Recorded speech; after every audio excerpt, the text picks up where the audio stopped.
Okay, so today we will start with the NumPy. So I'll just read out the definition of NumPy. The NumPy is a fundamental package for scientific computing in Python.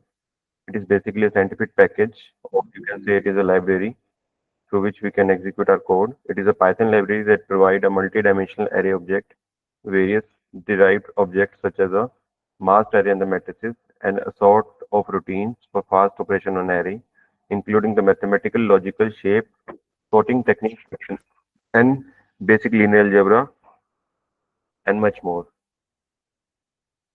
At the core of a NumPy package is a n-dimensional array. ND array is known to be an n-dimensional array object that encapsulate the n-dimensional array of the homogeneous data type. Homogeneous का मतलब क्या है यहाँ पे? Which contain the same data. Either it is of all integer or float or character, whatever with the value any NumPy array is containing is of homogeneous type. अगर आप इसको NumPy को कंपेयर करो लिस्ट से, तो list will contain the heterogeneous element. अगर आपने list पढ़ी है डेटा टाइप के अंदर, तो जो हम लिस्ट बनाते हैं, लिस्ट के अंदर आप इस तरह के एलिमेंट डाल सकते हो, हेट्रोजीनियस डेटा टाइप डाल सकते हो. उसके अंदर it can contain integer, it can contain string also, it can contain float value also. So this is a list, but numpy is unlike to a list कि जहाँ पे आपके पास जो numpy array होगा उसके अंदर सारे एलिमेंट क्या होंगे, वो क्या होंगे, सारे सेम डेटा टाइप के होंगे. If we are passing the integer numbers, so we can only pass the integers, not any float number, not any character number, right? So this is a basic difference between the list and the numpy array. And the second one is a थोड़ा इसको history के point of view समझते हैं कि numpy आया कहाँ से, क्या जरूरत पड़ी इसको. अर्लियर डेटा हमारे पास जो था उसमें हमें प्रोसेस करने के लिए we need some programming language, but Python was not that much famous at that time, just because कि Python का जो इंटरफेस था वो काफी स्लो था. Although the syntax of Python is very easy to write, but जो इसकी speed थी डेटा को प्रोसेस करने की वो बहुत स्लो थी जब तक numpy नहीं आया था. तो प्रोग्रामर ने क्या कहा कि सिंटेक्स इजी है पाइथन में लिखना as compared to Java and C, but इसकी जो स्पीड है, प्रोसेसिंग स्पीड है डेटा को एनालाइज करने की, that is very slow as compared to other languages. तो नाउ उन्होंने फिर क्या किया कि ऐसा लाइब्रेरी इंट्रोड्यूस करी पाइथन के अंदर. अब उनको पाइथन तो यूज करनी थी जस्ट बिकॉज उसका सिंटेक्स बहुत ईजी है as compared to the other languages. तो क्या किया गया कि एक numpy नाम की एक लाइब्रेरी बनाई गई, जो कि जो numpy है आपका वो बेसिकली बना हुआ है सी लैंग्वेज के अंदर, बट उसको जो इम्प्लीमेंट किया वो किसके अंदर किया, पाइथन के अंदर इनकॉर्पोरेट किया. सो दैट कि इनकी दोनों जो कंडीशन थी कि आपकी वजह से प्रोसेसिंग स्पीड है वो फास्ट हो जाए और लेकिन उसका सिंटेक्स ईजी रहे, तो दोनों चीजें अचीव हो पाई जस्ट बिकॉज की जो numpy आपकी लाइब्रेरी है that is written in C which is faster in nature as compared to the other languages. उसकी जो प्रोसेसिंग स्पीड है numpy की वो आपने अचीव की कहाँ से, सी लैंग्वेज में लिखकर इसको, और उसके बाद इसको लिखने का तरीका है numpy array को सिंटेक्स वाइज वो पाइथन में इनकॉर्पोरेट किया गया बिकॉज कि पाइथन का सिंटेक्स जो है वो इजी टू राइट है. सो दैट इज वाई जो पाइथन लैंग्वेज है उसके बाद इतना पॉपुलर हुई जस्ट बिकॉज के numpy के आने की वजह से. फिर लोग इसको पाइथन को बहुत यूज करने लगे जस्ट बिकॉज के सिंटेक्स बहुत ईजी है, और numpy लाइब्रेरी आने के बाद डेटा को एनालाइज करना ईजी हो गया, फास्टेस्ट हो गया. So that is the main advantage कि अब यहाँ पे numpy को introduction हुआ just because in the fastest library in the Python module, right? So जो numpy library बेसिकली आप मैथमेटिकल ऑपरेशंस को यूज करने में यूज करते हो, जितने भी आप मैथमेटिक्स मशीन लर्निंग पे टास्क यूज करते हो that is all done by the numpy library just because की उसकी जो प्रोसेसिंग स्पीड है that is faster in nature. तो इसको बहुत सारे statistics, mathematical equations, linear algebra equations, stat operation इस सब में यूज किया गया, राइट? तो this is basically a history behind this numpy. So when we compare the numpy array with the Python sequence का मतलब हम यहाँ पे लिस्ट की बात कर रहे हैं. We're talking about the list. तो अगर हम इसको डिफरेंस देखें लिस्ट में और numpy array में, क्या डिफरेंस है बेसिकली. द numpy array है वो fix size at the creation unlike the Python list which was grown dynamically. जब आप एक लिस्ट बनाते हो तो उसको आप एडिट कर सकते हो किसी भी टाइम पे. फॉर एग्जाम्पल अगर आपने इस समय 3 एलिमेंट डाले इसके अंदर, तो अगर मैं इसके अंदर फोर्थ एलिमेंट डायनेमिक टाइम पे यानी कि रन टाइम पे इसको मैं एक एलिमेंट ऐड करना चाहूँ, so we can add on, but it is not applicable in the numpy arrays. Once you have declared the numpy array, you cannot editable. at the runtime only, right? The element in the NumPy array are required to be of the same data type. This is the main thing that is to be highlighted in the NumPy array. NumPy array के अंदर आपके पास जो element रहेंगे वो सारे homogeneous type के रहेंगे. That means the element containing by the n पे NumPy array is of same type. ठीक है, जैसे आपने सी के अंदर एरे पढ़े हैं, सी में एरे की डेफिनेशन क्या थी? The array will contain the homogeneous data type. Homogeneous का क्या मतलब है यहाँ पे? What is the meaning of a homogeneous? The homogeneous array is that array which contains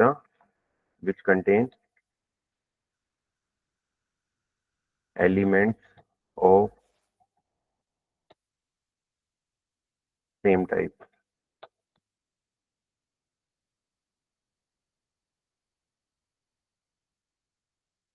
Which contain element of same type. Same type से मतलब है कि या तो उसके अंदर जो एलिमेंट होंगे वो सारे के सारे क्या होंगे? इंटीजर होंगे, और it can be of float values, और it can be of character values, और you can say string.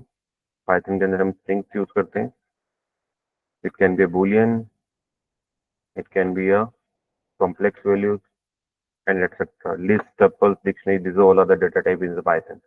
But once we have declared any data type in NumPy array, it is of the same type, right? So this is the basic difference between the NumPy array and the list, right? तो ये आपकी थोड़ी theoretical है NumPy के बारे में कि NumPy का आप यूज कहाँ करोगे. अब इसके कॉरस्पॉन्डिंग जो आप NumPy के फंक्शंस हम पढ़ेंगे, इंप्लीमेंट करेंगे, वो इम्पोर्टेंट रहेंगे as per as your data science is concern, क्योंकि आप NumPy के बहुत सारे ऑपरेशंस अपने डेटा सेट्स के ऊपर आप लगाते हैं, इंप्लीमेंट करते हो. तो उन सब के ऊपर इम्प्लीमेंटेशन NumPy array की कैसे होगी, that we will discuss in the Jupyter notebook. हम वहाँ पे सारे फंक्शन NumPy से रिलेटेड जितने फंक्शन है वो सारे एग्जीक्यूट करेंगे, एंड विल सी की how the NumPy gonna work, right? So this all about the theory of a NumPy. So now I'll just open the Anaconda to launch my Jupyter notebook, जहाँ पे हम NumPy की देखेंगे. NumPy आप declare कैसे करते हो, कैसे यूज करते हो. अगर आपको NumPy का डॉक्यूमेंटेशन पढ़ना है ऑनलाइन, तो you can visit to the website which is containing the NumPy documentation. ये सारा NumPy का डॉक्यूमेंटेशन है. ये जो मैंने थ्योरी कॉपी की है वो यहीं से की है NumPy से. ये इसके ऑफिशियल NumPy की वो क्या है, डॉक्यूमेंटेशन है, जहाँ पे आपको NumPy का सारा मटेरियल मिल जाएगा कि NumPy कैसे रीड करते हैं, कैसे स्टार्ट करते हैं, NumPy फंडामेंटल्स क्या है. ठीक है, तो अगर आप कहीं पे कोई सिंटेक्स भूल जाओ या याद नहीं आए, तो you can use this documentation work of this NumPy, that is official.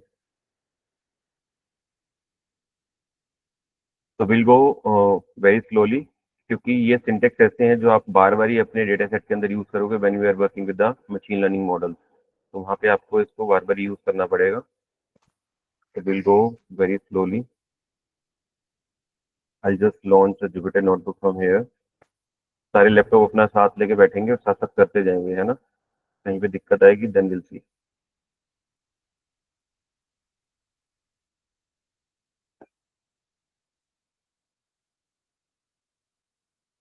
मैंने एक नोटबुक क्रिएट की हुई है ऑलरेडी NumPy एरेस के नाम से, राइट. तो ये सारे फंक्शन हम आज पढ़ेंगे NumPy के ऊपर. ओके, तो द फर्स्ट थिंग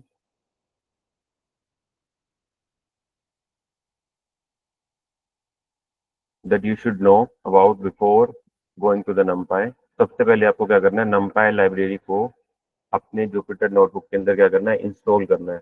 अगर वो इंस्टॉल नहीं है आपके अंदर, तो you will write the command as a pip install NumPy.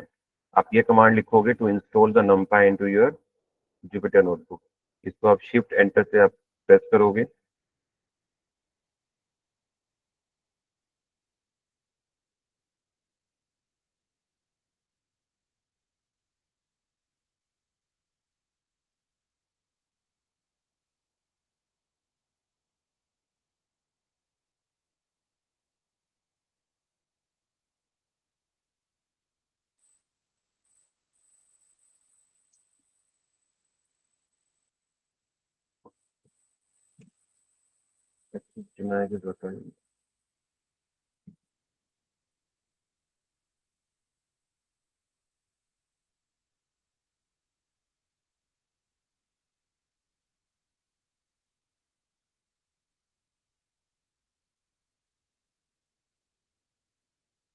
Okay, मेरे पे ऑलरेडी इंस्टॉल्ड है, तो that is why it is denied my access.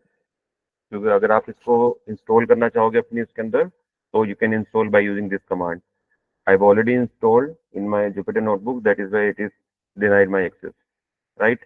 तो जब आप इसको इंस्टॉल कर लोगे लाइब्रेरी को, then you have to be import this library into your notebook, Jupyter notebook. Import करने के लिए आप क्या लिखोगे? सबसे पहले जो कमांड लिखोगे, that is your import numpy as np। Import numpy as np का क्या मतलब है कि आप क्या कर रहे हो, numpy लाइब्रेरी को इंपोर्ट कर रहे हो और उसका एक अलाइस नेम दे रहे हो एज अ np, क्योंकि जहां जहां पे आप numpy के साथ वर्क करोगे, तो आप पूरा का पूरा वर्ड नहीं यूज करोगे, numpy बार बार ही नहीं लिखोगे। Instead of that you have to be write the short form as a np। आप यहाँ पे एनपी देना चाहो एनपी दे सकते हो, because it is a variable name.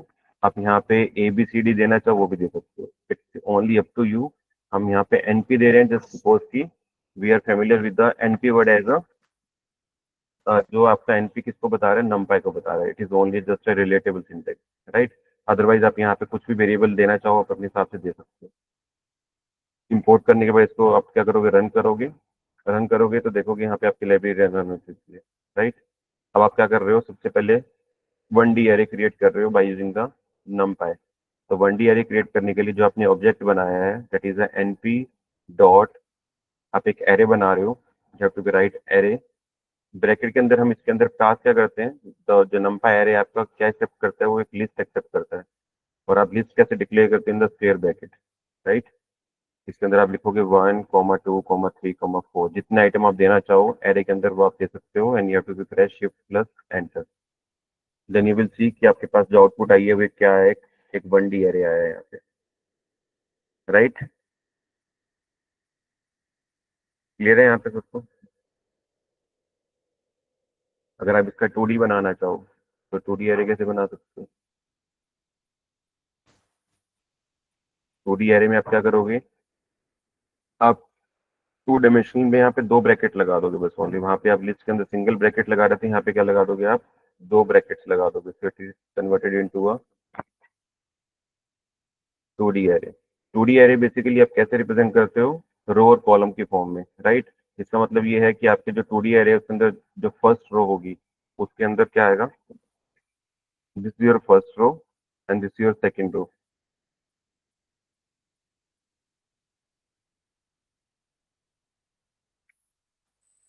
ठीक है, when you execute this you will get a 2 dimensional array. ये आपका एक एरे बन गया, जिसके अंदर ये क्या है, आपकी ये फर्स्ट रो है और ये आपकी क्या है, second row. It is kind of a matrix structure. Matrix में क्या होता है, रो एंड कॉलम्स होते हैं, right.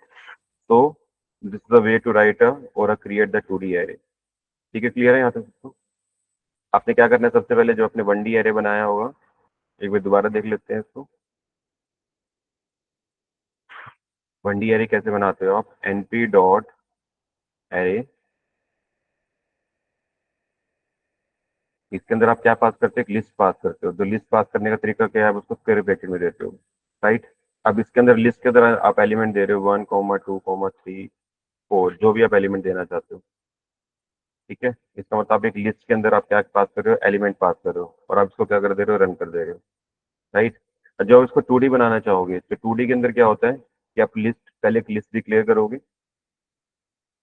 This is your list, empty list. इसके अंदर आपको क्या बनाना है, नंबर ऑफ रोज बनानी है, क्योंकि आपके जो 2D एरे होता है वो क्या होता है, रोज एंड कॉलम का कॉम्बिनेशन होता है। तो आप इसके अंदर फर्स्ट रो जब आप डिक्लेयर करते हो, तो again the first row should be in your list form. तो वो भी क्या होगी, एक लिस्ट होगी। तो 3, 4, 5, फर्स्ट रो के अंदर 3 एलिमेंट है। नेक्स्ट रो जब आप डिक्लेयर करोगे, दैट इज अगेन क्या होगी, वो एक लिस्ट होगी। उसको दोबारा से लिस्ट बनाया, उसके जो एलिमेंट होंगे 6, 7, 8 होंगे, right. When you execute this you will get the 2 dimensional array. इसका मतलब है कि जब आप जितने भी डायमेंशन के एरे बनाना चाहते हो, उतने ही नंबर ऑफ ब्रेसेस आप ऐड कर दोगे इसके अंदर। क्लियर है यहाँ तक? Next is D type. D type क्या बताता है आपके पास, जो आपने 1D एरे क्रिएट किया है यहाँ पे, np डॉट एरे, इसके अंदर आपने क्या पास की, एक लिस्ट पास की।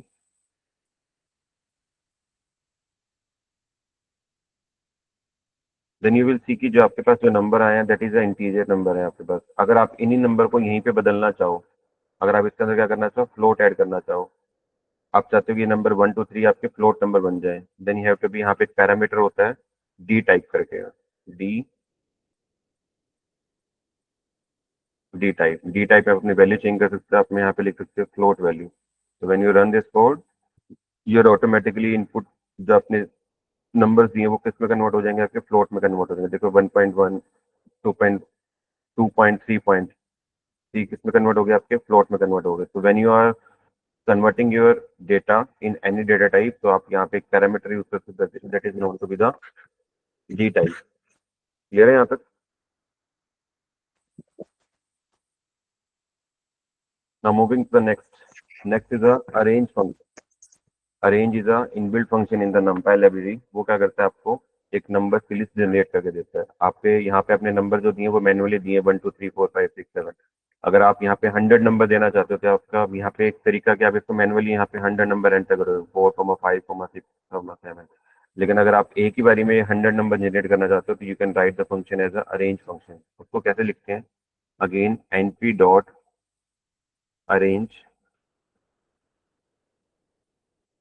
फॉर एग्जाम्पल मैं 10 नंबर प्रिंट करना चाहता हूँ, 10 नंबर प्रिंट करना चाहता हूँ, तो आई जस्ट डायरेक्टली पुटा, एक क्या बना देगा मेरे को, एक 10 नंबर की एक लिस्ट जनरेट करके दे देगा। अरेंज फंक्शन के अंदर जितनी वैल्यू आप यहाँ पे देते हो उससे एक हमेशा लेस वैल्यू प्रिंट होती है, जस्ट मेक श्योर। ठीक है, क्लियर है? क्लियर है?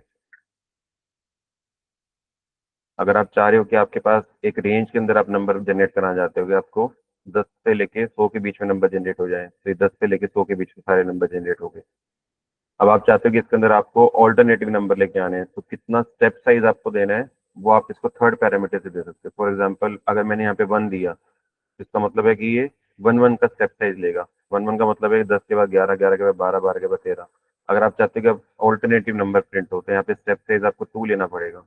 तब आपको देखो ऑल्टरनेटिव नंबर प्रिंट होंगे, 10 के बाद 11 स्किप हो जाएगा, 12, 12 के बाद 13 स्किप हो जाएगा, 14, 14 के बाद 15 स्किप हो जाएगा, 16। तो जितने these all are the alternative number. अगर आप 3 3 का स्टेप साइज लेना चाहते हो तो यहाँ पे आप क्या करोगे, इसकी वैल्यू को 3 कर दोगे, तो स्टेप साइज आपका कितना हो जाएगा, 3। नाउ जो आपके जंप्स लगेंगे नंबर के वो 3 3 के गैप के बाद लगेंगे। तो जो थर्ड पैरामीटर है वो आपको स्टेप साइज बताता है। ये जो पहले दोनों पैरामीटर हैं आपको रेंज बताते हैं कि कितने से कितने के बीच में आपको नंबर अपने प्रिंट कराने हैं। फॉर एग्जाम्पल अगर आपको यहाँ से 10 से लेके 1000 नंबर तक प्रिंट कराने हैं, स्टेप साइज 3, तो ये देखिए सारे नंबर प्रिंट करेगा 10 से लेके 1000 तक। ठीक है, तो अरेंज फंक्शन हम बार बार यूज करेंगे जब अपने डेटा सेट के ऊपर काम करेंगे, तो इंपॉर्टेंट फंक्शन रहेगा ये।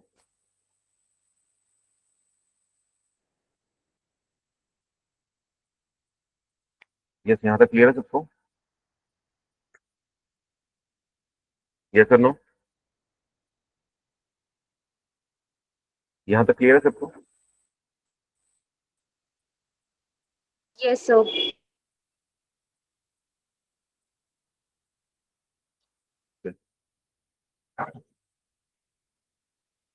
Now next function is reshape function. Reshape function क्या करता है कि जिस डायमेंशन का एरे आपने क्रिएट किया है उसको आप किसी और डायमेंशन में लेके जाना चाहो तो कैसे लेके जा सकते हैं। फॉर एग्जाम्पल मैंने एक 1D एरे क्रिएट किया, np डॉट एरे, जिसके अंदर मैंने लिस्ट पास करी 1 2 3 4 5 6। अगर मैं इसके आउटपुट देखूंगा तो मेरा एक 1D एरे है, बिकॉज इसके अंदर सीक्वेंस के अंदर एलिमेंट ऐड है। अगर मैं इसी एरे को 2D एरे में कन्वर्ट करना चाहूँ, इसका मतलब मैं इसको इसकी शेप चेंज करना चाहता हूँ। अगर मैं करंटली देखना चाहता हूँ इसकी शेप क्या, तो हम यहाँ पे फंक्शन यूज करते हैं शेप फंक्शन। शेप फंक्शन क्या बताते हैं, आपके अंदर टोटल एलिमेंट कितने हैं, 6 एलिमेंट है ना। एक ही रो, एक सिंगल ही है आपके पास, जो कॉमा है आपके पास ब्लैंक है, ब्लैंक का मतलब इसके अंदर कोई भी कॉलम नहीं है। तो ये 1D का शेप है आपका। अगर आप इसको रीशेप करना चाहते हो, आप चाहते हो ये 2D के अंदर आ जाए, तो you will use the function as a reshape function. Reshape के अंदर आपको कितने डायमेंशन में लेके आना है, तो टोटल नंबर कितने हैं आपके, 2 2 4 6। तो इधर यू कैन अप्लाई 3 2 3 2 6, ये आपका 2D में कन्वर्ट हो जाएगा। ठीक, तो आपका जो 1 डायमेंशन है, अब आप इसका शेप देखना चाहोगे तो आप कितना दिखेगा, डॉट शेप फंक्शन से। तो नाउ द शेप इज 3 2, इसका मतलब इसके अंदर कितनी रोज हैं, 3 रोज हैं एंड 2 कॉलम्स हैं। ठीक है, तो ये रीशेप फंक्शन हम बार बार यूज करेंगे। तो it is also important function कि जब भी किसी एरे को आपको कन्वर्ट करना होगा 1D से 2D में, ये 2D से 3D में, अगर आप इसको यहीं से 3D में लेके जाना चाहते हो तो you can also apply, but उसके लिए एलिमेंट कितने होने चाहिए, 6। Third parameter would be your 3 2 6 और 8। अगर मैं यहाँ पे 8 एलिमेंट दे देता हूँ,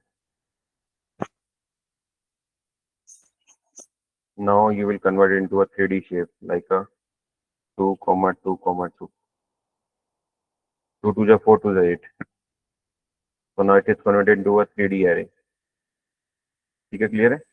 बट मेक श्योर कि जो यहाँ पे शेप दे रहे हो उसका जो मल्टीप्लिकेशन वाला रिजल्ट है वो इन एलिमेंट के इक्वल आए। अगर आप यहाँ पे एलिमेंट ले रहे हो फॉर एग्जांपल 8 और आपने इसको 2D में कन्वर्ट किया तो आपको या तो 4 2 लिखना पड़ेगा बिकॉज 4 2 8, या फिर आप इसको 2 4 लिख सकते हो, that is also applicable. But अगर मैं यहाँ पे इसको 2 6 लिखना चाहूंगा तो it is not applicable because 6 2 12, लेकिन टोटल एलिमेंट कितने हैं आपके पास, 8। तो ये कॉम्बिनेशन ही मैंने यहाँ पे एरर आएगा, देखो एरर तो हो जाएगा। तो जब भी आप अपने एरे को रीशेप करते हो तो उसी डायमेंशन में करना है जितने उनका जो मल्टीप्लिकेशन है दोनों वैल्यूज का वो आपके टोटल एलिमेंट के इक्वल होना चाहिए। ठीक है, तो इस बात का ध्यान रखना जब भी आप रीशेप फंक्शन अप्लाई करोगे। तो मैं इसको 2 4 कर दे रहा हूँ। तो इसके अंदर कितनी रोज हैं, 2 रोज हैं और 4 कॉलम है। जब तो शेप फंक्शन से इसको देखना चाहोगे तो shape is an attribute that is define the dimension of your matrix, that is a 2 4। ठीक है, क्लियर है? Now moving to the next function as a np dot ones। np dot ones और np dot zero function क्या करता है कि आपके एक एरे क्रिएट करके देता है आपको जिसके अंदर सारे वंस होंगे और सारे क्या होंगे, जीरोस होंगे। तो उसका जो फंक्शन है that is an np dot ones, इसके अंदर आप पास क्या करते हो, 3 5।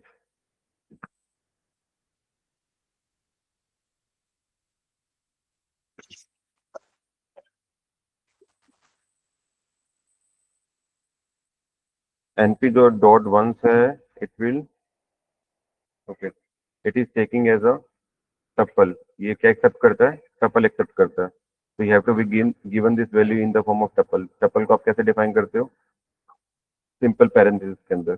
ठीक है, तो आप इसको यहाँ पे क्या दोगे, टपल की फॉर्म में दोगे, लिस्ट की फॉर्म में नहीं दोगे, राइट। तो जो आपने मैट्रिक्स बनवाई 3 5 की, that is containing 3 rows and 5 columns and each column is containing the all the values as 1। But make sure क्या करना है कि जब आप इसको इस फंक्शन को आप अपना डायमेंशन दे रहे हो तो that dimension should be in the form of tuple. तो ये टपल एक्सेप्ट करता है। Similarly with the zero function के साथ क्रिएट कर सकते हैं। यहाँ पे क्या आ जाएगा, जीरो दैट स्मॉल। तो you will create a all the zero matrix. ये अब 1 और 0 ये यूज कहाँ करोगे, जब आपके पास न्यूरल नेटवर्क आप पढ़ोगे तो न्यूरल नेटवर्क के अंदर जो नंबर ऑफ न्यूरॉन्स होते हैं, लेयर्स होती हैं, उसका जब वेट असाइन करते हैं तो बाय डिफॉल्ट या तो वेट उसका 0 होता है या बाय डिफॉल्ट वेट 1 होता है।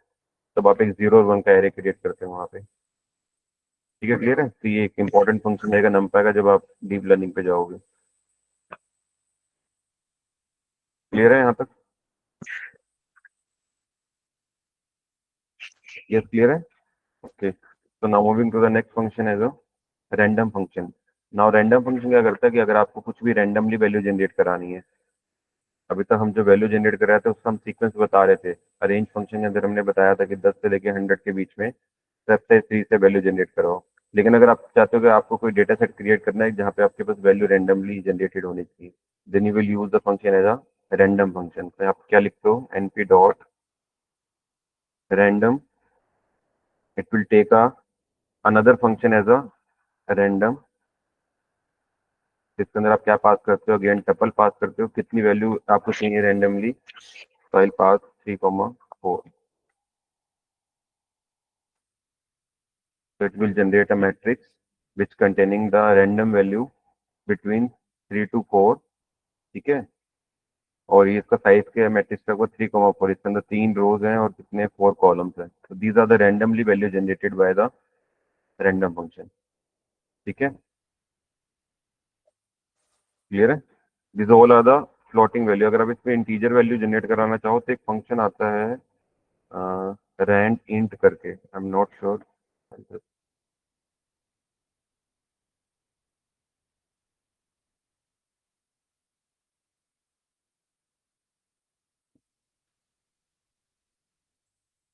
आई just check it. Rand int function होता है।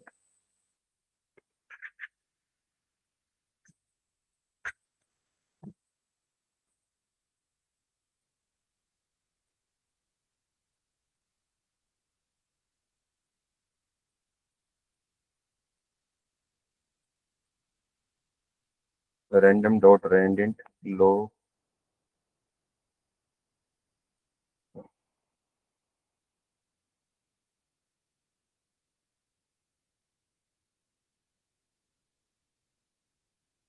okay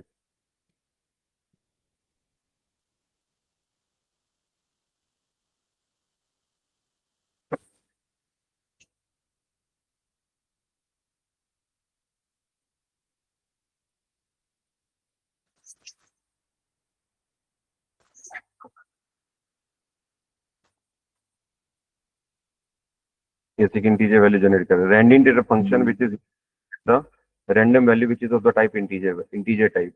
जो हमने यहाँ पे random function यूज किया था उसके अंदर हम वैल्यू जो जनरेट करा रहे थे that is of type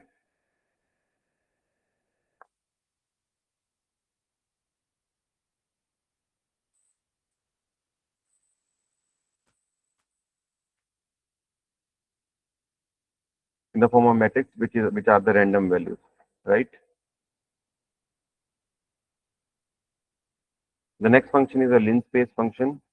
Linspace function is again very useful function which is used to create the equal type of spaces। अगर आपको किसी पर्टिकुलर रेंज में इक्वल स्पेसेस क्रिएट करने हैं तो आप लिंस्पेस का यूज करते हैं। np डॉट लिंस्पेस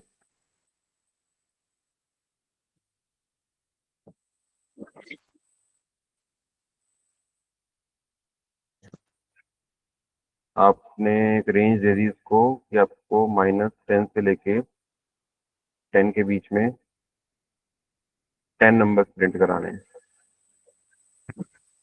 सी लिंस्पेस क्या करता है आपकी फर्स्ट वैल्यू और लास्ट वैल्यू को ऐसे प्रिंट कराता है और उसके बाद की जितनी वैल्यूज हैं, इसका मतलब जो 10 वैल्यू आप प्रिंट करा रहे हो that all are the equal size value, equal distance value. -10 से लेके -7.7 तक का जो डिफरेंस रहेगा वो इक्वल रहेगा किसके, -7.7 से लेके -5.5 तक का। कहने का मतलब ये है कि आप इक्वल साइज का वैल्यू जनरेट कराते हो, right?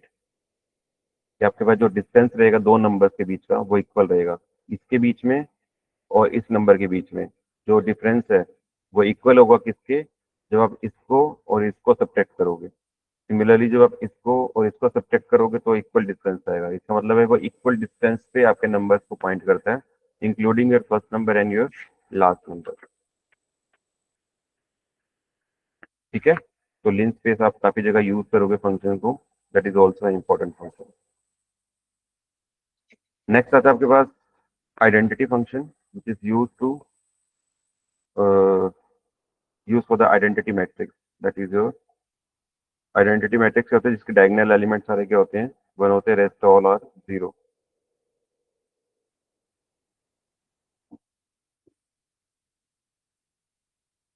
Yes, this is the identity matrix. ठीक है, क्लियर है?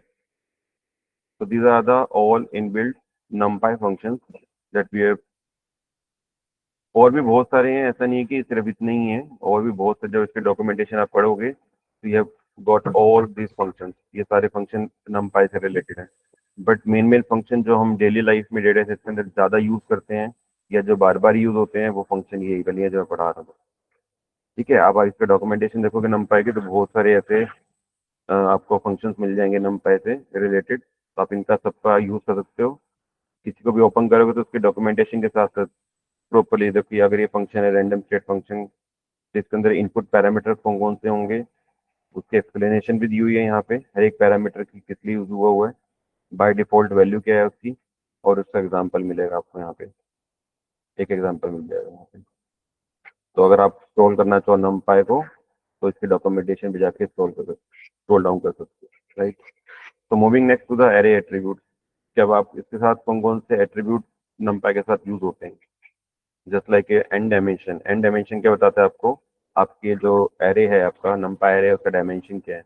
लाइक अ शेप फंक्शन उसकी एरे की शेप बताता है। साइज साइज बताता है, आइटम साइज पर्टिकुलर एलिमेंट का साइज अगर आपको निकालना हो तो you will calculating using the item size. D type आपको बताता है कि आपका डेटा टाइप क्या है उसमें जो आप यूज कर रहे हो, राइट। तो will see one by one. मैंने क्या किया यहाँ पे, अरेंज फंक्शन से 3 एरे क्रिएट किए हैं यहाँ पे, ठीक है। इसको हर एक को मैंने स्टोर कर लिया वेरिएबल्स के अंदर A1 A2 एंड A3। जो पहले वाला आपका एरे है विच इज ऑफ 1 डायमेंशन, जो सेकंड वाला है उसको मैंने रीशेप करके कितने में कन्वर्ट किया, 2 डायमेंशन के अंदर। और जो थर्ड वाला एरे है उसको हमने कितने कन्वर्ट किया, 3 डायमेंशन के अंदर। ये जो आपका रीशेप फंक्शन है, ये 2 डायमेंशन में, ये 3 डायमेंशन में, और ये बाय डिफॉल्ट आपका 1 डायमेंशन एरे। इसका मतलब जो आप A1 को प्रिंट कराओगे यहाँ पे, तो आपको 1D एरे मिलेगा यहाँ पे, ठीक है। जब आप इसको,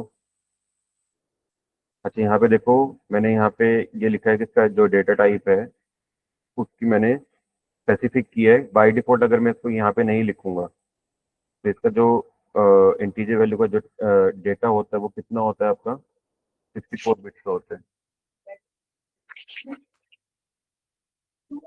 ठीक है। हाँ जी।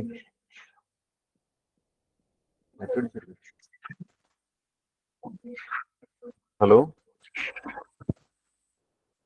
हाँ जी सर। क्या हुआ।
बेटा 1 मिनट, कॉल पे हूँ मैं, बस 2 मिनट में करता हूँ।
Yes please.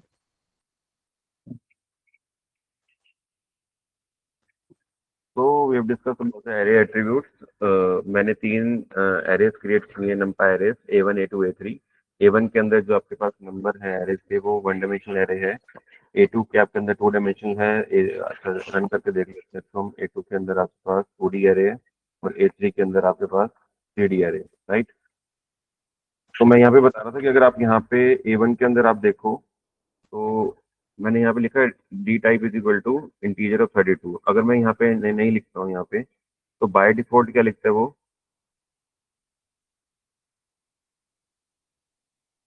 बाय डिफॉल्ट वो लेता है यहाँ पे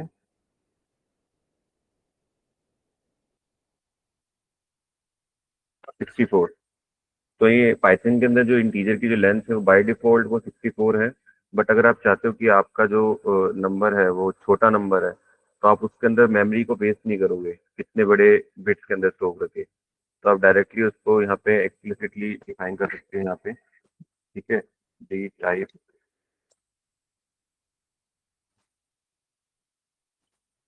is equal to NP dot 32।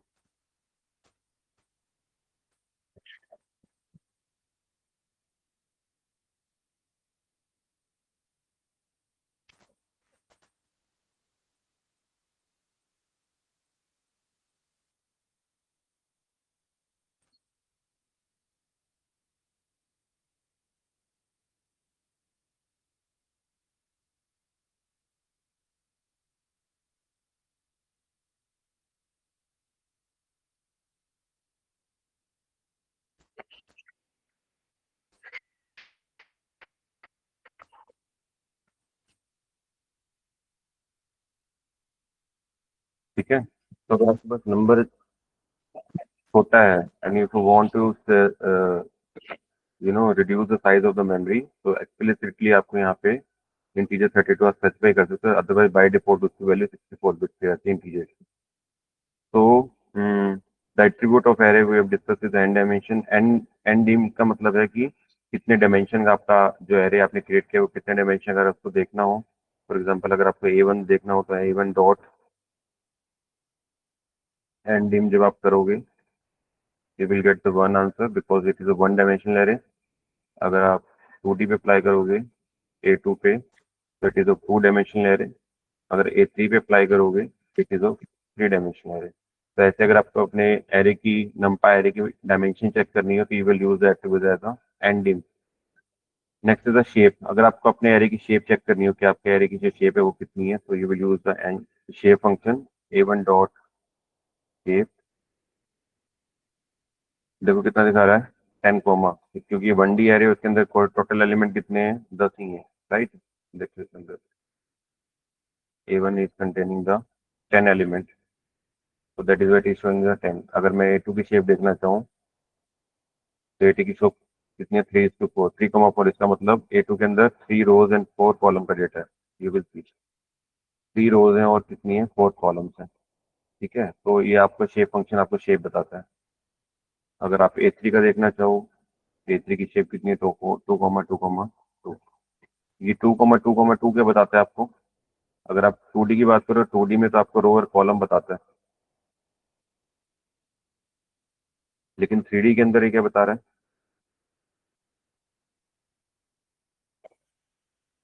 देखो यहाँ पे अगर आप 3D एरे देखो यहाँ पे तो 3D एरे बेसिकली क्या बता रहा है कि 3D जो पहले वाला 2 है वो क्या बताता है आपको कि आपके 3D के अंदर कितने 2D मैट्रिसेस हैं।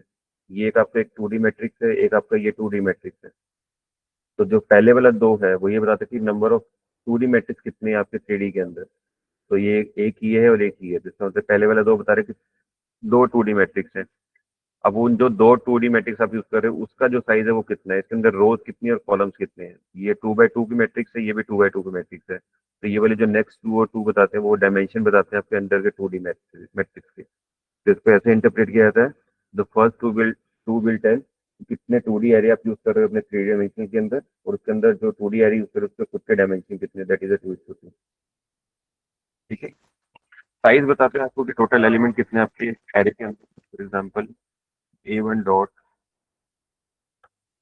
टोटल एलिमेंट 10 है इसके अंदर, A2 के अंदर चेक करोगे तो 12 एलिमेंट है, और A3 के अंदर आप चेक करोगे यहाँ पे टोटल 8 एलिमेंट है, 4 ये और 4 ये। तो साइज एट्रीब्यूट से आप अपने एरे का साइज पता कर सकते हो कि आपके एरे का साइज कितना है। ठीक है, आइटम साइज से अपने एक पर्टिकुलर हर एक का आइटम निकाल सकते हो। फॉर एग्जांपल अगर आपको A1 का थर्ड इंडेक्स का एड्रेस निकालना है, ठीक है, तो उसका जो साइज है वो कितना 32 साइज है बिट में जो है। डी टाइप आपका डेटा टाइप बताता है कि पर्टिकुलर जो आप कह रहे हैं वो किस डेटा टाइप की वैल्यू कंटेन कर रहा है। For example A1 dot D type,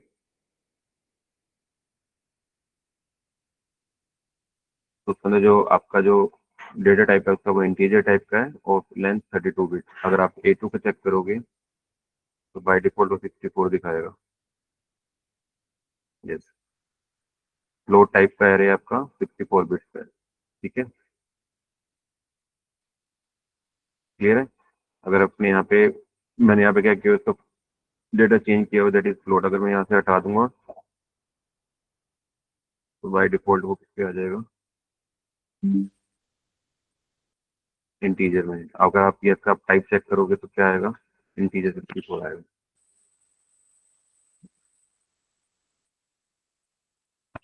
ठीक है, यस, यहाँ तक क्लियर है सबको।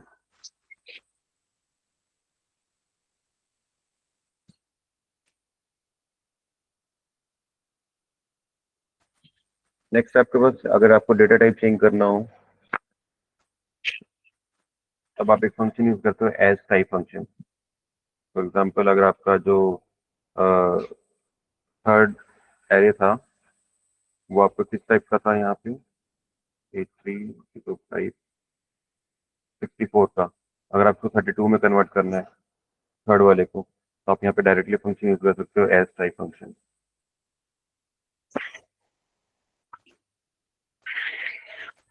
इसमें आपको 32 में कन्वर्ट करना है तो आपको देना पड़ेगा np डॉट इंटीजर 32, जिसमें आपको कन्वर्ट करना है। ये विल सी आपका डायरेक्टली 32 कन्वर्ट हो जाएगा, जो भी हमने ऊपर किया है यहाँ पे।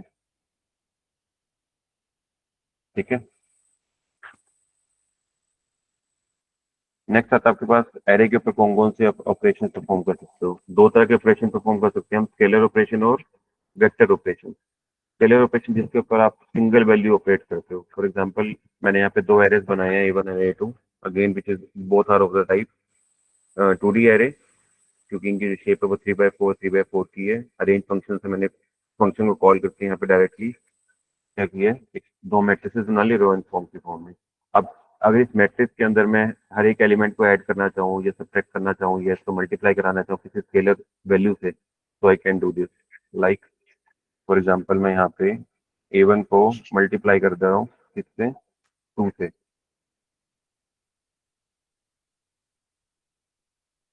पहले यहाँ पे A1 देखो मैट्रिक्स क्या, दिस योर A1 मैट्रिक्स। ठीक है, और जब मैंने इसको क्या किया, मल्टीप्लाई किया किससे, 2 से, तो क्या हो गया, सारे एलिमेंट अब क्या हो गए, 2 से मल्टीप्लाई हो गए, राइट। अगर मैं इसके अंदर सबकी वैल्यू ऐड करना चाहूँ तो I can perform the addition.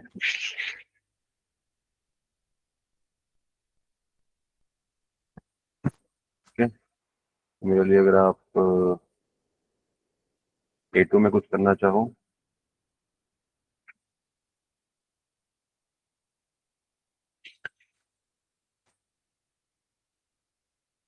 तो सारी आप वैल्यूज को ऐड कर सकते हो किसके अंदर, जो आपकी गिवन मैट्रिक्स की वैल्यूज है। ठीक है, इसके अंदर आप एडिशन करो, सब्ट्रैक्शन करो, सारे स्केलर ऑपरेशन इसके ऊपर एप्लीकेबल है। ठीक है, आप इसकी पावर क्लियर करना चाहते हो हर एक नंबर को, तो will use the double star operator, तो सारी वैल्यू आपकी क्या हो जाएंगी, क्लियर हो जाएंगी। ठीक है, क्लियर है।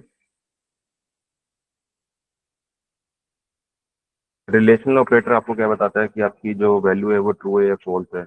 अगर आप ये चेक करना चाहो कि A2 के अंदर कोई वैल्यू जो 15 से बड़ी है, देखिए इसमें क्या आ जाएगा, A2 मैट्रिक्स में आपके जो पहली वाली रो है इसमें 12, 13, 14, 15 ये सारी की सारी वैल्यू क्या है, 15 से छोटी है, इसलिए आंसर आपका क्या है, फॉल्स आया है। 16, 17, 18, 19, 20 ये सारी वैल्यू 15 से क्या है, बड़ी है, इसलिए इसके अंदर क्या है, ट्रू आया है। Relational operator is always returning in the form of true and false. ठीक है। नेक्स्ट आपके पास आते हैं वेक्टर ऑपरेशन। वेक्टर ऑपरेशन आप डायरेक्टली क्या हो सकते हो, वेक्टर का मतलब है इसके अंदर आपको दो एरेज चाहिए। If you want to add two arrays, अगर आप A1 और A2 को प्लस करना चाहो तो यू कैन डायरेक्टली प्लस। आप यहाँ के लिखोगे A1 plus A2 and you will get the result as this one. अब आपके पास जो, मैं दोनों एरे दिखा देता हूँ यहाँ पे।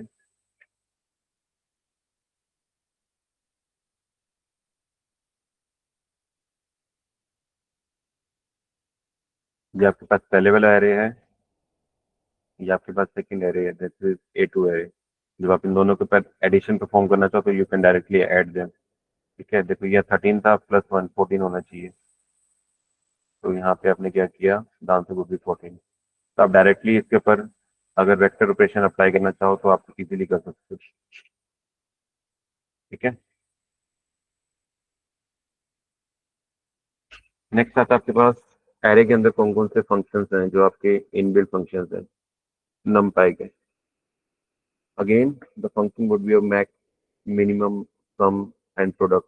अगर आप पूरे एरे का मैक्सिमम एलिमेंट निकालना चाहते हो तो आप मैक्सिमम फंक्शन यूज करते हो। अगर आप पूरे एरे का मिनिमम निकालना चाहते हो तो you will use the minimum function. अगर आप पूरे एरे के सारे एलिमेंट को क्या करना चाहते हो, आप इसमें कम करना चाहते हो तो आप क्या यूज करते हैं, यहाँ पे सम फंक्शन यूज करते हैं। फॉर एग्जाम्पल क्या लिखोगे यहाँ पे, एनपी। कोई भी जब आप फंक्शन यूज करोगे नंपा एरे का तो आप उसको ऑब्जेक्ट से कॉल करोगे, that is NP dot max function. Max किसमें से निकालना चाहते हो आप, A1 के अंदर से। तो आपके पूरे एरे का जो A1 का जो है इसके अंदर जो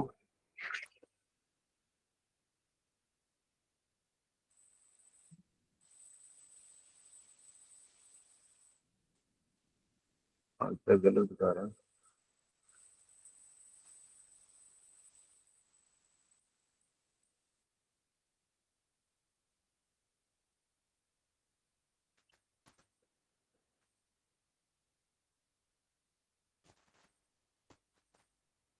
हम्म, ये ये यहाँ पे वैल्यू देखो हमेशा चेंज हो रही है। अगर मैं इसको दोबारा से एग्जीक्यूट करूंगा तो ये एरे सेम नहीं रहेगा। अब वैल्यू डिफरेंट आ गई है यहाँ पे। बता सकते हैं कोई किसकी वजह से आ रही है, ये वैल्यू हमेशा चेंज क्यों हो रही है। मैं जब भी पर्टिकुलर एरे को एग्जीक्यूट कर रहा हूँ तो यहाँ पे वैल्यू एरे की चेंज हो जा रही है, वाई सो, बता सकता है कोई। यस, क्योंकि यहाँ पे हमने क्या यूज किया, रैंडम फंक्शन यूज किया। रैंडम फंक्शन क्या करता है, हमेशा जो वैल्यू होती है वो रैंडमली जनरेट करता है। अगर उसको 9 वैल्यू जनरेट करनी है तो हमेशा हर बारी जब आप उसको एग्जीक्यूट करोगे तो हमेशा जो 9 वैल्यूज होंगे हमेशा वो रैंडमली होंगे। तो जब भी हम इस एरे को रैंडमली जनरेट करें, इसके ऊपर मैंने मैक्स लगाया तो अब देखो इसकी वैल्यू चेंज हो जाएगी, दैट इज योर 99। तो इसके अंदर जो 99 आपकी मैक्सिमम वैल्यू है, मिनिमम देखना चाहूँ तो I can use the function as minimum. इसकी पूरे एरे की मिनिमम वैल्यू इज 9। अगर इस पूरे का क्या करना चाहूँ, सम करना चाहूँ, तो पूरे एरे का जो टोटल सम है इस पूरे के पूरे का वो कितना है, 554 है। प्रोडक्ट करना चाहूँ तो will use the function as a product, तो पूरे एरे का जो प्रोडक्ट हो जाएगा। ठीक है। अगर आप चाहते हो कि आप पूरे एरे के एक्सिस वाइज निकालना चाहते हो, फॉर एग्जांपल आप चाहते हो कि पूरे कॉलम का कॉलम वाइज आपकी मिनिमम और मैक्सिमम वैल्यू आए या रो वाइज आए, आप चाहते हो कि पूरी रो का मिनिमम निकल जाए या मैक्सिमम निकल जाए, तो यहाँ पे एक पैरामीटर होता है इसके अंदर एक्सिस करके। मैं यहाँ पे मिनिमम फंक्शन चलाता हूँ, चलो मैक्स चलाते हैं। यहाँ पे एक पैरामीटर होता है कॉमा एक्सिस। एक्सिस की वैल्यू आपको सेट करनी पड़ती है। अगर आप जीरो सेट कर रहे हो तो जीरो रिप्रेजेंट करता है कॉलम को, अगर वन सेट करते हो तो वो क्या करता है, वो रो वाइज करता है। देखो पहले मैं जीरो करता हूँ यहाँ पे, जीरो क्या कर रही है आपकी,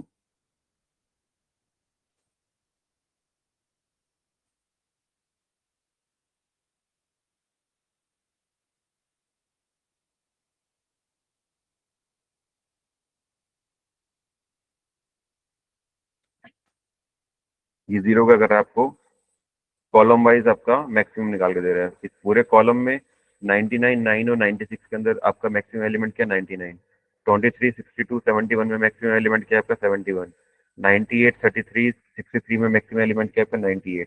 तो ये आपको क्या कर रहा है, कॉलम वाइज मैक्सिमम निकाल के दे रहा है। अगर आप एक्सेस की वैल्यू क्या कर दोगे यहाँ पे 1 कर दोगे तो ये आपको रो वाइज निकाल के देगा। Now it is row wise 99, 23, 98 में मैक्सिमम एलिमेंट इज 99, 9, 62, 33 में मैक्सिमम एलिमेंट इज 62, 96, 71, 63 में मैक्सिमम एलिमेंट इज 96। तो ये जो आपका एक्सेस पैरामीटर है वो वर्क करता है रो एंड कॉलम के ऊपर। तो जब भी इसकी वैल्यू 0 देते हैं तो वो कॉलम वाइज लेता है, और 1 देते हैं तो वो क्या लेता है, रो वाइज। ठीक है। अगर कुछ भी नहीं दे रहे तो फिर वो पूरे एरे को कंसीडर करते हैं, पूरे एरे का मैक्सिमम एलिमेंट क्या होगा। चलो मैं यहाँ पे लिख देता हूँ note.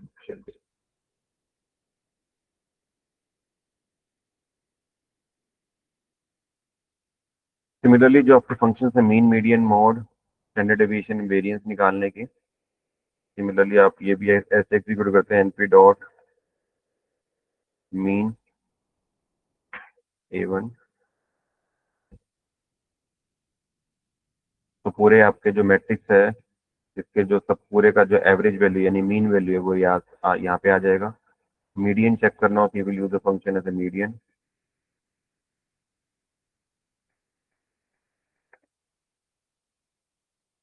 Median value, standard deviation निकालना हो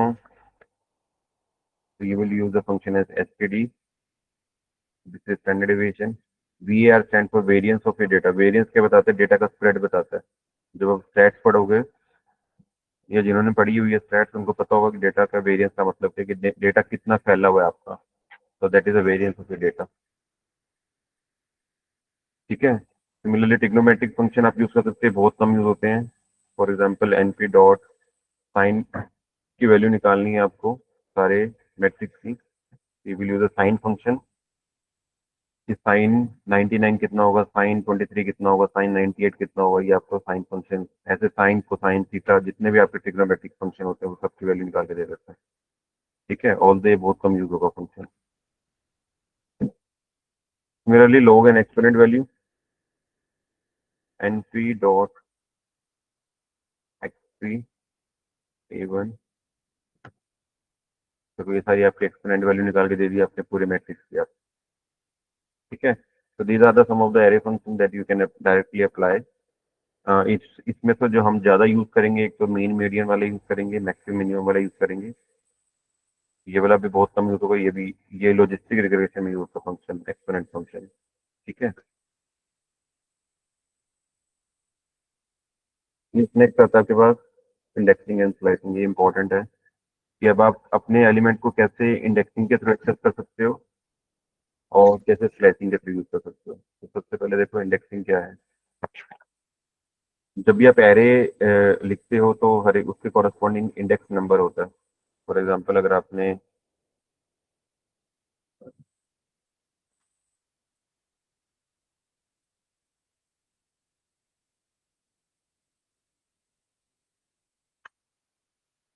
आपने एक एरे बनाया जिसका अंदर एलिमेंट है 10, 20, 30।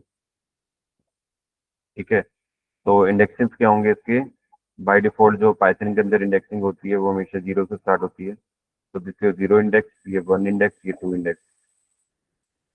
ये आपने एक एरे बनाया नंपा एरे, इसका जो इंडेक्सिंग है 0 नंबर पे, ये 1 पे, ये 2 पे, राइट। तो अब अगर आपको किसी एलिमेंट को एक्सेस करना है तो आप उसके इंडेक्सिंग के थ्रू एक्सेस कर सकते हो। फॉर एग्जाम्पल आपको 20 को प्रिंट कराना है, you will write here as a A of 1। A of 1 का मतलब है कि इस पर्टिकुलर पोजीशन में पड़ा हुआ एलिमेंट वो प्रिंट हो जाएगा आपका। ठीक है। तो दीज आर द इंडेक्सिंग। ये आप इंडेक्सिंग के थ्रू अपने एलिमेंट को क्या कर रहे हो, एक्सेस कर रहे हो, राइट। देखो again I created 3 arrays A1, A2, A3। जो आपका A1 है वो 1 डायमेंशनल है, ये 2 डायमेंशनल है, 3 डायमेंशनल है। देखो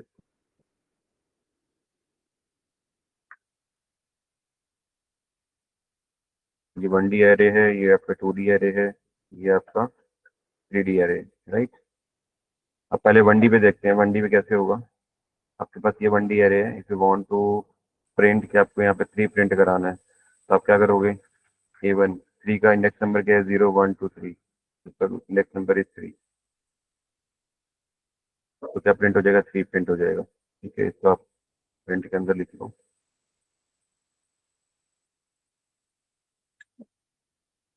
यू विल गेट 3। ठीक है, अगर आपको 6 प्रिंट कराना है तो उसका इंडेक्स नंबर इज 6, 6 प्रिंट हो जाएगा। ठीक है, अगर आप चाहते हो कि मेरे को 2 से लेके 5 तक प्रिंट कराने हैं तो आप यहाँ पे क्या यूज करते हो? टू कॉलन, कॉलन का मतलब है कहाँ तक आपको जाना है, सेकंड से लेके कितने पोजीशन तक के एलिमेंट आपको प्रिंट कराने हैं। अगर मेरे को 6 तक कराने हैं तो हमेशा मैं यहाँ क्या लिखूंगा? 7 लिखूंगा। तो जब भी आप प्रिंट कराते हो मल्टीपल एलिमेंट, तो आपके कॉलन के बाद वाला जो नंबर होता है उससे हमेशा एक कम प्रिंट होता है, बिकॉज कि आपकी इंडेक्सिंग 0 से स्टार्ट है। ठीक है, तो जब इसको 2:7 लिखूंगा तो आंसर वुड बी 2 3 4 5 6, इसका मतलब 2 से लेके 6 तक के सारे एलिमेंट आपके प्रिंट होते हैं। अगर आपको रिवर्स ऑर्डर में प्रिंटिंग करानी है, अगर आपको बैकवर्ड डायरेक्शन से प्रिंटिंग करानी है, तो you will write here as -1। आपने अगर इंडेक्सिंग पढ़ी होंगी लिस्ट के अंदर, तो जब आप कहाँ से जाते हो, लेफ्ट टू राइट जाते हो, तो आपकी जो इंडेक्सिंग होती है वो पॉजिटिव होती है। जब राइट से लेफ्ट जाते हो तो आपकी इंडेक्सिंग क्या होती है? नेगेटिव होती है। अगर आप इंडेक्स करना चाह रहे हो तो आपके जो नंबर होंगे वो इंडेक्सिंग के वो -1 -2 -3 ऐसे होंगे, when you go from right to left. अगर आप लेफ्ट टू राइट जा रहे हो तो आपकी इंडेक्सिंग 0 1 2 3 होगी। तो अगर आप पीछे से एलिमेंट को एक्सेस करना चाहते हो तो आपको क्या मेंशन करना पड़ेगा वहाँ पे? Negative index.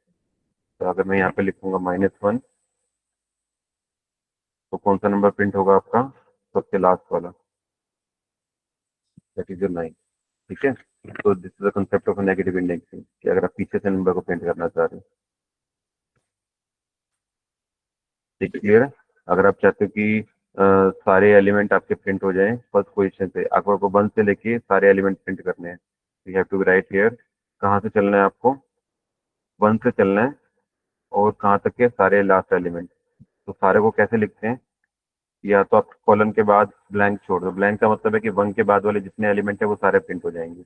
राइट, देखो, और आप स्पेसिफिक लिखना चाहो तो यहाँ पे 10 भी लिख सकते हो, तब भी आंसर यही आएगा। ठीक है, क्योंकि 10 इसलिए लिखा कि लास्ट एलिमेंट तक आपको जाना है तो उससे पहले रोकना पड़ेगा। क्लियर? ठीक है, और आपको बैकवर्ड डायरेक्शन से करना है कि आपको बैकवर्ड डायरेक्शन से आते हुए सिर्फ लास्ट एलिमेंट को छोड़ के बाकी सारे एलिमेंट प्रिंट कराने हैं। तो आप क्या लिखोगे यहाँ पे? All element except the backward, पीछे वाले एलिमेंट को छोड़ के बाकी सारे एलिमेंट प्रिंट हो जाएंगे। तो देखो 0, सिर्फ -1 वाली लोकेशन को छोड़ के बाकी सारे एलिमेंट आपके प्रिंट हो गए यहाँ पे। This is how you are accessing the element through the indexing. ठीक है, ये आपका 1 डायमेंशन पे। अगर आपको 2 डायमेंशन पे करना हो, दिस योर 2 डायमेंशन, A2 आपका मैट्रिक्स जो है।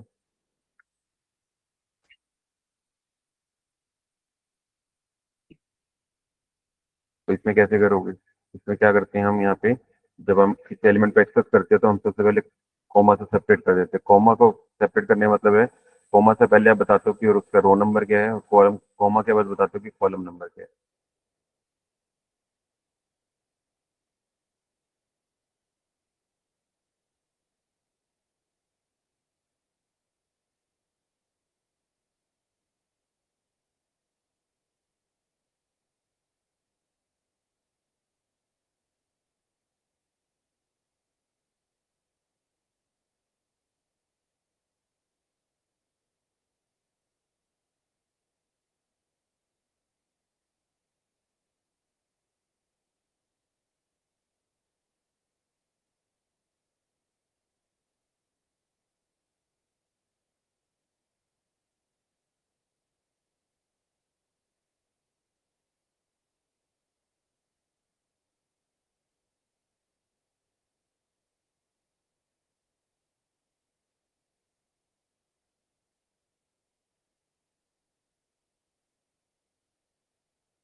हेलो, मीटिंग ऑफ चल रही है कब से?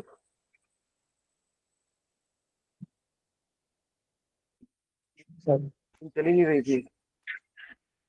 वही तो मैं कह रही हूँ। मीटिंग ऑफ थी क्या से? मैं तो ही लगा पड़ा था।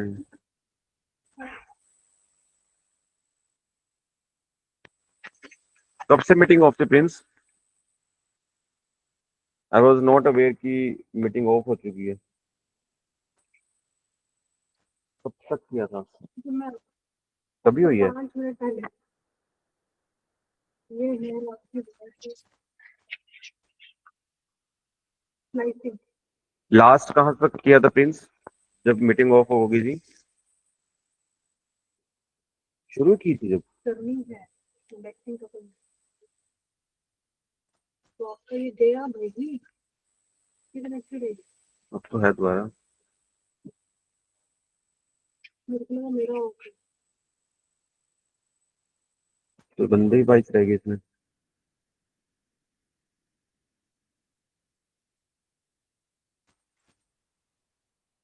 तो टोटल और एक इंडेक्सिंग बता रहे हैं। ओके, 2D एरे की इंडेक्सिंग हो गई थी। No sir.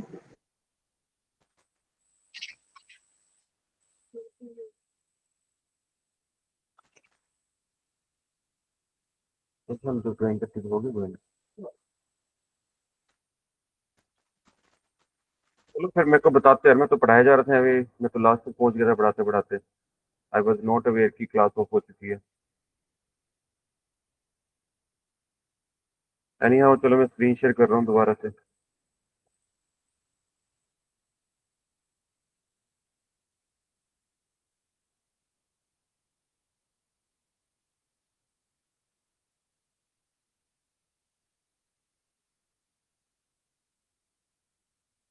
देखो स्क्रीन शेयर है क्या? Yes sir.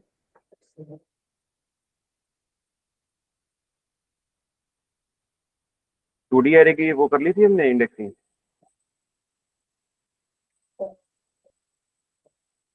No sir.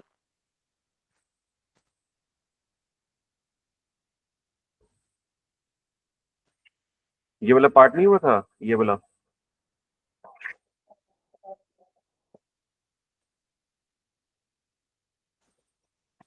ये वाला बताओ, ये वाला आ गया था क्या समझ में? नो सर, एक बार बता दो। ओके, देखो इंडेक्सिंग के अंदर हम क्या करें, वन डायमेंशनल वाला तो हो गया था ना। 1D एरे के अंदर कैसे इंडेक्सिंग से एलिमेंट एक्सेस कर रहे हैं? Yes sir. Yes sir. Okay, 2D में रह गया था ना हमारा। देखो मैंने एक क्या किया, 2 डायमेंशनल एरे को कॉपी की है यहाँ पे पेंट के अंदर।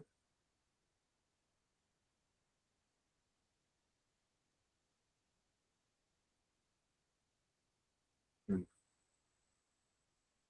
देखो ये आपके 2D के अंदर ये 0 रो है, कॉलम है, ये 1 कॉलम है, ये 2 कॉलम है, और ये 3 कॉलम है। ये आपकी 0 रो है, ये 1 रो है, ये 2 रो है। इफ यू वांट कि आपको ये वाले एलिमेंट प्रिंट कराने हैं 2D के अंदर, तो कैसे कराओगे? आप क्या लिखोगे? फॉर एग्जांपल ये जो आपका एरे है वो आपका A1 एरे है, तो A1 के अंदर क्या लिखोगे? हमेशा पहले तो कॉमा से सेपरेटेड होगा। कॉमा से सेपरेट का मतलब यहाँ पे रोज आएंगी, यहाँ पे कॉलम्स आएंगे। अब ये 5 और 6 देखो, इनकी पोजीशन कहाँ है? पहले रो देखो, रो क्या है। जिस 5 और 6 है, कौन सी रो का पार्ट है? फर्स्ट रो का। इसका मतलब आप क्या लिखोगे? First row colon. कहाँ तक जाना है आपको रो में? 9 और 10 भी प्रिंट करानी है। 9 और 10 आपकी क्या है? लास्ट रो है। इसका मतलब 5, 6 और 9, 10 यानी कि फर्स्ट और सेकंड रो। फर्स्ट के बाद जितनी भी रोज है वो सारी प्रिंट करानी है। इसका मतलब मैं कॉलम के बाद कुछ नहीं लिख रहा, कुछ नहीं लिख रहा, इसका मतलब है all rows will be printed. अब कॉलम में आ जाओ। कॉलम का मतलब क्या है कि आपको ये वाला पर्टिकुलर ये वाला कॉलम चाहिए, यानी कि फर्स्ट चाहिए और सेकंड चाहिए। तो क्या करते हो यहाँ पे कॉलन में? फर्स्ट कॉलम चाहिए मेरे को, कॉलन, और कहाँ तक जाना है मेरे को? सेकंड कॉलम तक। तो क्या लिखता हूँ हमेशा मैं? कॉलम के बाद अगर जो वैल्यू लिखता हूँ हमेशा एक लेस प्रिंट होती है। तो मतलब अगर मेरे को 2 तक जाना है तो मैं क्या लिखूंगा? 3 लिखूंगा। तो एरे वुड बी लाइक कि A1 1 कॉलन कॉमा 1 कॉलन 3। इसका मतलब समझ में आ गया सबको कि ये सिंटेक्स इसका मतलब क्या है? Yes, sir.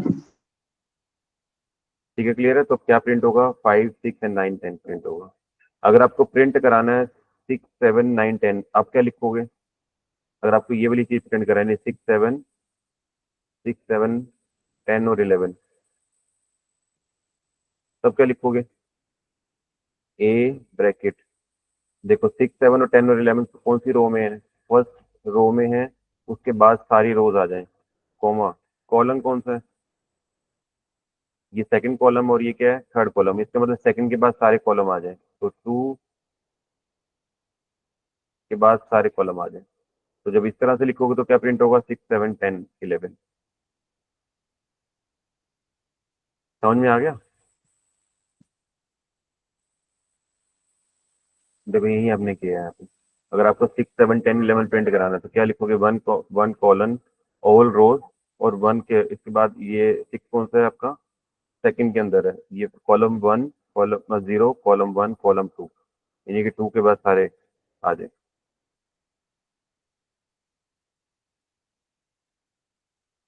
You will gate 6, 7, 10, 11। समझ में आ गया? Yes, sir. तो ये जो इंडेक्सिंग वाला पार्ट है ना, थोड़ा सा बिट कंफ्यूजिंग है, लेकिन इसको प्रैक्टिस करोगे इसकी तो आ जाएगा करना, ये ना थोड़ा सा प्रैक्टिस चाहिए इसके लिए, but you will get the answer. थोड़ा सा माइंड से इसको समझ के करोगे, then you will get the surely answer. ठीक है। नेक्स्ट हम पढ़ रहे थे आइट्रेशन। आइट्रेशन में हम लूप से एलिमेंट को एक्सेस कर रहे थे यूजिंग द फॉर लूप। कि आपके पास 3 मैट्रिसेस हैं, A1, A2, A3, तो आपने A3 मैट्रिक्स को क्या किया?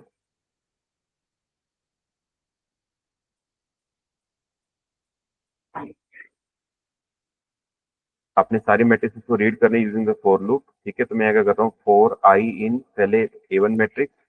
आपको फॉर लूप का सिंटेक्स पता ही है क्या लगाते हैं? जब फॉर लूप का जो पाइथन में यूज करते हो, एंड करते हैं किसी कॉलन से, और इंडेंटेशन से आप क्या करते हो? प्रिंट करते हो आई की वैल्यू से। तो जब ऐसे करोगे तो सारे एलिमेंट प्रिंट हो जाएंगे 1D एरे के। सिमिलरली अगर 2D एरे के प्रिंट कराने हैं आपको, तो प्रिंट हो जाएंगे 2D एरे के। 2D एरे जब भी फॉर लूप में प्रिंट होता है तो रो वाइज होता है हमेशा, ये ध्यान रखना। Similarly for the 3D array. ठीक है। तो अगर आपको अपने नंपा एरे को रीड करवाने using for loop, you can apply this syntax.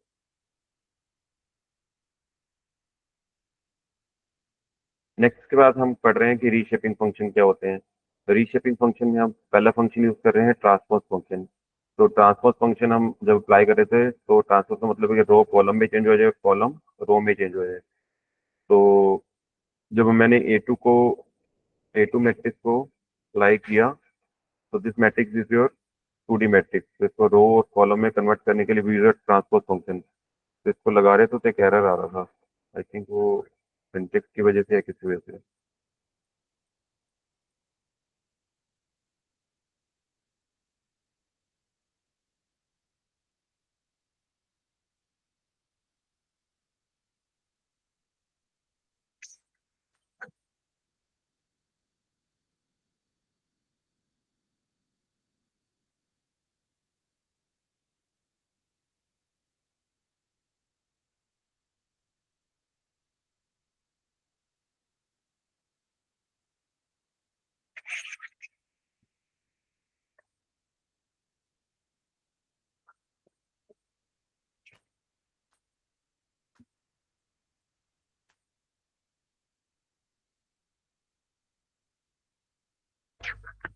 Transpose function देखना पड़ेगा, मैं ये चेक कर रहा था यहाँ पे नंपाई इसमें, नंपाई dot transpose.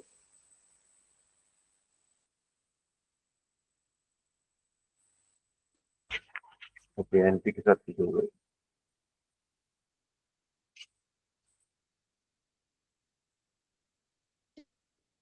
Yes, now the earlier was कि अगर आप यहाँ पे देखोगे तो आपकी ए टू मैट्रिक्स इस तरह से थी।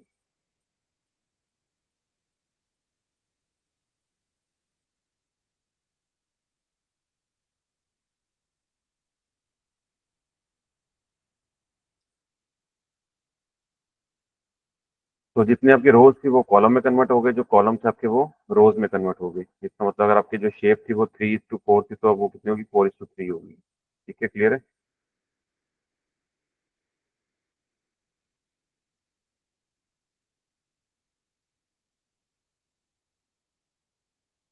डायरेक्टली चलो।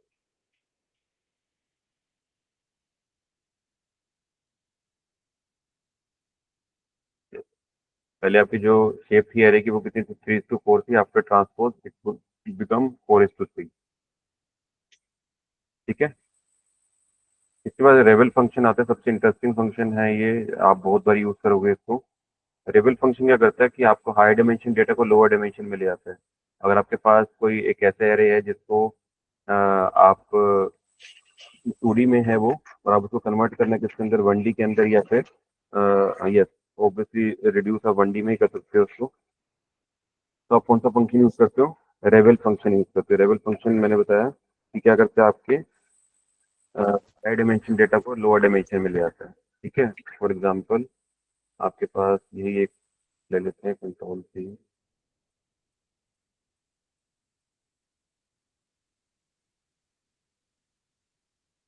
ये आपके पास 2D एरे है, अगर आप इसके ऊपर इसको 1D में कन्वर्ट करना चाहो तो क्या कौन सा फंक्शन यूज करते हो, रेबल फंक्शन यूज करते हो। इसने क्या कर दिया, आपके 2D को 1D में कन्वर्ट कर दिया। This your 1D array. इसको लगाने से पहले क्या था आपके पास, एरे आपका क्या था, 2D था। तो 2D को आप जब 1D में कन्वर्ट करोगे तो you will use a rebel function, आपके पास एरे 1D में आ जाएगा। राइट। तो ये आप बहुत बार यूज करोगे जब डेटा सेट के साथ काम करोगे। तो कुछ डेटा सेट को आपको तो हायर डायमेंशन से लोअर डायमेंशन में लेके आना पड़ेगा, तो उसके लिए आप रेबल फंक्शन यूज करोगे, तो इसको ध्यान रखना। ठीक है, क्लियर है। नाउ नेक्स्ट आता है आपके पास working with mathematical formulas. Mathematical formulas जो फंक्शन नमपाई के अंदर इनबिल्ड नहीं है, तो उसको हम नमपाई लाइब्रेरी से कैसे यूज कर सकते हैं, कैसे क्रिएट कर सकते हैं, वो हम इसके अंदर देखेंगे कि how we can use a mathematical function into by using the numpy library. Like the first function is known to be the sigmoid function. Sigmoid function आपका बेसिकली यूज होता है जहाँ पे जब आप एक सिग्मोइड कर्व बनाते हो। ये जब आप लॉजिस्टिक रिग्रेशन पढ़ोगे तो एक फंक्शन आता है सिग्मोइड फंक्शन, वो इस तरह का फंक्शन होता है।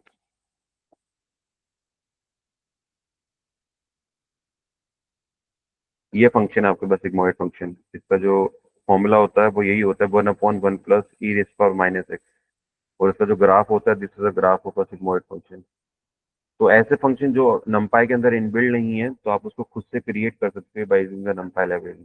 कैसे करेंगे उसको देखो। देखो पहले तो सिग्मोइड का आप फॉर्मूला लिख लो, क्या है सिग्मोइड का formula.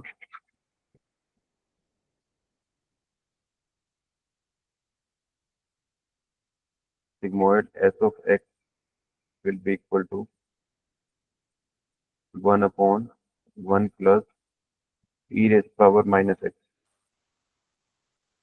This is sigmoid function. ठीक है। अब आप क्या कर रहे हो, अपना फंक्शन खुद से बना रहे हो। फंक्शन पाइथन के अंदर बनाने आते हैं सबको।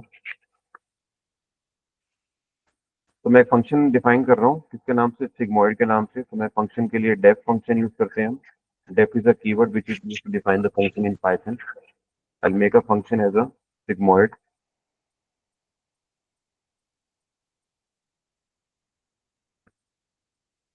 इसके अंदर मैं क्या पास करूंगा, एक एरे पास करूंगा। ठीक है। और क्या रिटर्न कराना है मेरे को, रिटर्न क्या कराना है, ये फंक्शन रिटर्न कराना है जो हमने फंक्शन यहाँ पे बनाया है। फंक्शन क्या है आपका, 1/1 plus E raise power minus x.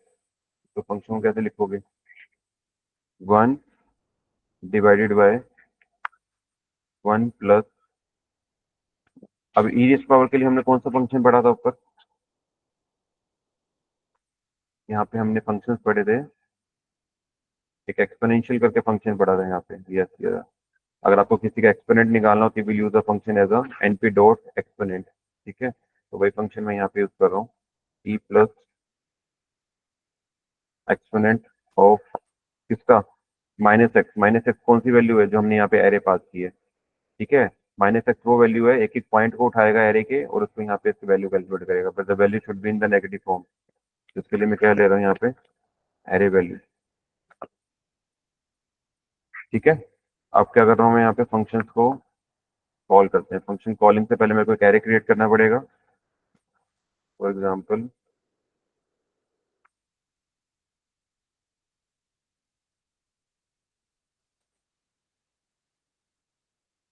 मैंने एक A1 नाम से एरे बना लिया, जिसको मैंने डिफाइन किया कैसे,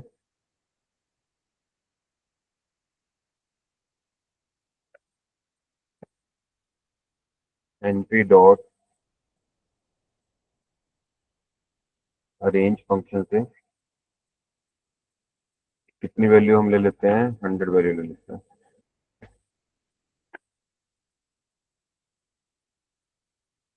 ठीक है, चलो 10 लेके देख लेते हैं नीचे।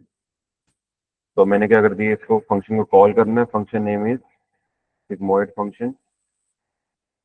इसके अंदर पास का करना है मेरे को, जो मैंने एरे क्रिएट किया, that is your A1 array. ये कोड समझ में आया सबको? तो मैंने यहाँ पे एक फंक्शन बनाया सिग्मोइड के नाम से, जिसके अंदर मैंने एज अ पैरामीटर पास किया क्या, एरे। जो एरे मैंने जनरेट करवाया किससे, अरेंज फंक्शन से। अरेंज फंक्शन पता ही आपको क्या करता है, यहाँ से 10 एलिमेंट आपको अरेंज करके देगा यूजिंग द numpy लाइब्रेरी। वो सारे के सारे जो वैल्यूज होंगी वो एरे के फॉर्म में किसको जाएंगी, इस फंक्शन को कॉल में जाएंगी, यहाँ पे एरे के अंदर स्टोर होंगी। एक एक वैल्यू के कॉरस्पॉन्डिंग वो क्या करेगा, एक्सपोनेंट सिग्मोइड फंक्शन निकालेगा, उसको रिटर्न करेगा। ठीक है, फंक्शन क्लियर है सबको? Now let's run this code. एक ब्रैकेट यहाँ पे अनक्लोज है,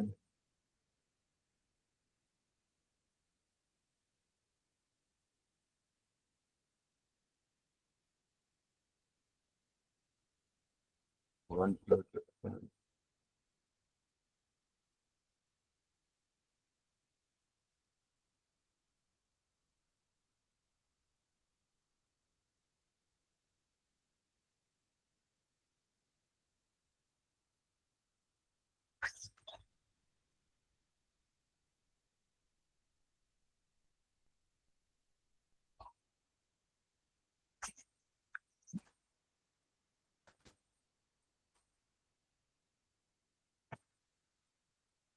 एक्सपोनेंट फंक्शन गलत कॉल किया, क्योंकि वो हमेशा numpy लाइब्रेरी से कॉल होता है, तो np डॉट एक्सपो आएगा।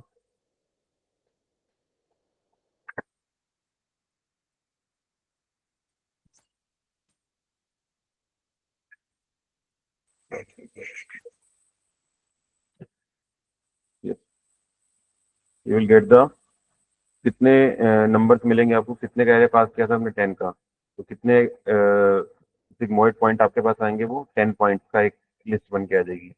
आप यहाँ पे देख रहे हो कि सारे नंबर जो है वो आपके 0 और 1 की रेंज में, बिकॉज जो सिग्मोइड फंक्शन है, ये जो वैल्यू रिटर्न करता है वो हमेशा 0 1 के फॉर्म में रिटर्न करता है, 0 और 1 की रेंज में। ये आप ये ग्राफ देख रहे हो, जो यहाँ पे जो रेंज है वो हमेशा सिग्मोइड की 0 से लेकर 1 के बीच में लाई कर रही है, राइट। तो जो आपकी मीडियन वैल्यू है वो 0.5 है, मिनिमम वैल्यू 0 है, और मैक्सिमम वैल्यू क्या है, 1 है। तो जब हमने फंक्शन बनाया अपना, तो उसके जो सारे रिजल्ट आए वो सारे कितने हैं, 0 और 1 के बीच में लाई करते हैं। तो that is how you are making the sigmoid function by your own using the numpy function. आपने numpy फंक्शन कौन सा यूज किया, np डॉट एक्स। ठीक है, क्लियर? नेक्स्ट एक फंक्शन और है MSC करके। MSC की फुल फॉर्म होती है मीन स्क्वेयर्ड एरर।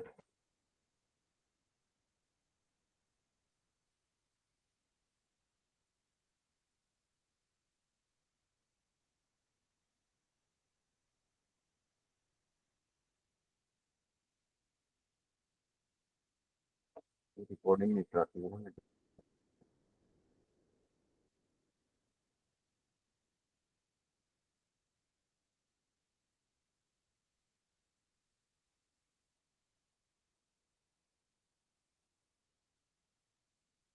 ये एक फंक्शन और बनाएंगे मीन स्क्वेयर्ड एरर के नाम से। Mean squared error function basically use होता है जब आप लीनियर रिग्रेशन परफॉर्म करते हो।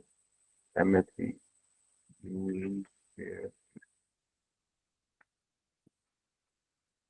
मीन स्क्वेयर्ड एरर बेसिकली आपको क्या बताता है, this is formula for mean squared error. ये आपका फॉर्मूला है।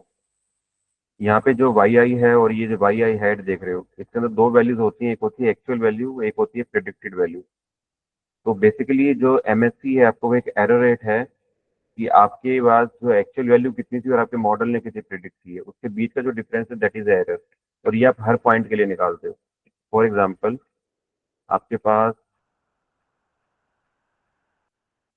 स्टूडेंट का डेटा है और आपके पास स्टूडेंट के ये आपके पास डेटा सेट है।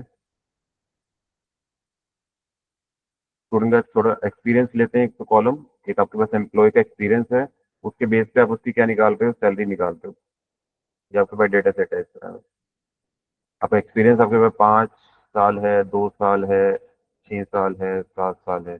इसके सामने सैलरी 50,000 है, इसके सैलरी 20,000 है, इसकी तरफ सामने सैलरी 80,000 है, और इसके सामने सैलरी जो है वो 60,000 है, फॉर एग्जाम्पल।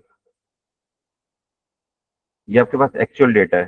ठीक है, अब आपने एक मॉडल बनाया लीनियर रिग्रेशन के नाम से, और मॉडल ने क्या कहा कि अगर आपके पास 6 साल का एक्सपीरियंस है तो मॉडल ने जो सैलरी प्रिडिक्ट करी वो करी 78,000। लेकिन आपके पास एक्चुअल क्या था, एक्चुअल 6 साल वाले को कितनी सैलरी मिल रही थी, 80,000। मॉडल ने कितनी बताई, 78। इसका मतलब ये आपकी एक्चुअल वैल्यू है जिसको हम वाई बोल रहे हैं, ये आपकी मॉडल की प्रिडिक्शन वैल्यू है जिसको हम वाई हैट बोल रहे हैं। तो जब आप उसको एरर निकालोगे कि दोनों में से डिफरेंस कितना, तो हमेशा क्या लिखते हो आप, 80 माइनस 78। इसका मतलब है कि मॉडल ने कितनी गलती करी, उसने 2,000 सैलरी कम बताई आपकी। तो ये जो आपका है यही आपका एमएससी होता है। इसको हम क्या बोलते हैं, मीन स्क्वेयर एरर। इसको वैसे स्क्वेयर्ड एरर बोलते हैं, मीन इसलिए बोलते हैं कि यही काम आप, अगर आपने इस पॉइंट के लिए, ये आप इस पॉइंट के लिए भी कर रहे हो, इसके लिए भी कर रहे हो, इसके लिए भी कर रहे हो, तो सबके कोरस्पॉन्डिंग आप क्या निकाल रहे हो, डिफरेंस निकाल रहे हो। सबका डिफरेंस निकालने के बाद आप क्या कर दे रहे हो, उसका स्क्वेयर कर दे रहे हो। स्क्वेयर करने के बाद उसका क्या निकाल रहे हो, मीन निकाल रहे हो। That is why it is known to a mean squared error. इसका मतलब जब आपने इसका डिफरेंस निकाला 2k आया, 2k को आपने क्या कर दिया, यहाँ पे स्क्वेयर कर दिया। ऐसे अब आप हर एक पॉइंट के लिए कर रहे हो। फॉर एग्जाम्पल, आपके पास मॉडल ने 50,000 सैलरी प्रिडिक्ट करी, आपके मॉडल ने बताया 45, तो ये डिफरेंस हो गया 1। इसको आपने क्या कर दिया, स्क्वेयर कर दिया। प्लस सेकंड पॉइंट के लिए आपके मॉडल, आपके पास एक्चुअल सैलरी थी 20,000, आपके मॉडल ने बताया 19,000। ये आपका सेकंड पॉइंट आ गया, इसका भी आपने क्या कर दिया, स्क्वेयर कर दिया। थर्ड पॉइंट को उठाया आपने, आपके पास 80 सैलरी थी, मॉडल ने 78 बताया, इसका भी स्क्वेयर कर दिया आपने। ठीक है, ऐसे फोर्थ के साथ है। ठीक है, अभी 3 के लेके चलते हैं। अब आप क्या कर रहे हो, इन सबका माइनस करने के बाद ये क्या आ गया, 5 आ गया। तो मैं क्या लिखता हूँ, 5 स्क्वेयर प्लस ये कितना आ गया, 1, 1 का स्क्वेयर प्लस ये कितना आ गया, 2, 2 का स्क्वेयर। ठीक है, 525 प्लस 1 प्लस 4, ये कितना हो गया, 29, 30। टोटल वैल्यू कितनी आ गई, 30।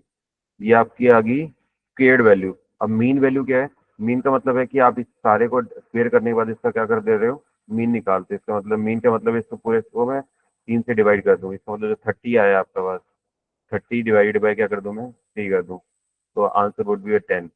तो जो आपका एमएससी आएगा, इसको आप क्या लिखोगे, एमएससी इज योर 10। इसका मतलब जो आपका मीन स्क्वेयर एरर है पूरे मॉडल का, वो 10 आ रहा है। ठीक है, क्लियर है। एमएससी का मतलब पता लग गया। MSC stand for mean squared error, जो किससे मिलके बनता है, actual value that is your Y minus predicted value that is your Y hat. उसका क्या ले लेते हो आप, स्क्वेयर ले लेते हो। स्क्वेयर लेने के बाद उसका क्या निकाल देते हो, मीन निकाल देते हो। Mean is Y I summation I goes to 1 to n divided by 10। यही फॉर्मूला यहाँ पे लिखा हुआ है। This is the formula for calculating the MSC. ठीक है, क्लियर है। तो बस हम यही फॉर्मूला अब हम फंक्शंस के थ्रू बनाएंगे यहाँ पे कि एमएससी को आपके लिए, इसके लिए आपको 2 पैरामीटर चाहिए होंगे। एक एक्चुअल वैल्यू चाहिए, एक आपको क्या चाहिए, प्रिडिक्टेड वैल्यू चाहिए, राइट। तो सबसे पहले मैं क्या बना दे रहा हूँ, यहाँ पे एक फंक्शन बना देते हैं हम, डेफ एमएससी करके बना लेते हैं फंक्शन। इसके अंदर आप 2 पैरामीटर पास करोगे, कौन से, एक तो एक्चुअल वैल्यू और एक प्रिडिक्टेड वैल्यू, प्रिडिक्ट के नाम से। ठीक है, इसमें रिटर्न क्या करने वाले हो आप,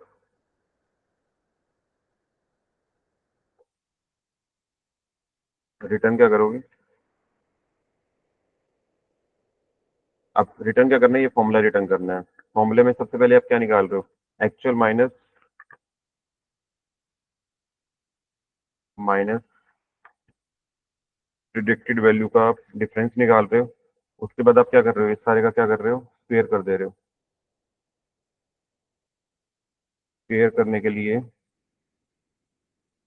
दिस इज अ स्क्वेयर। उसके बाद क्या निकाल रहे हो आप? इस सारे का क्या निकालना है आपने? मीन निकालना है। तो हमने अभी नंपाई के अंदर फंक्शन पढ़ा था, how to calculate the mean. यहाँ पे हमने किया था ये रहा।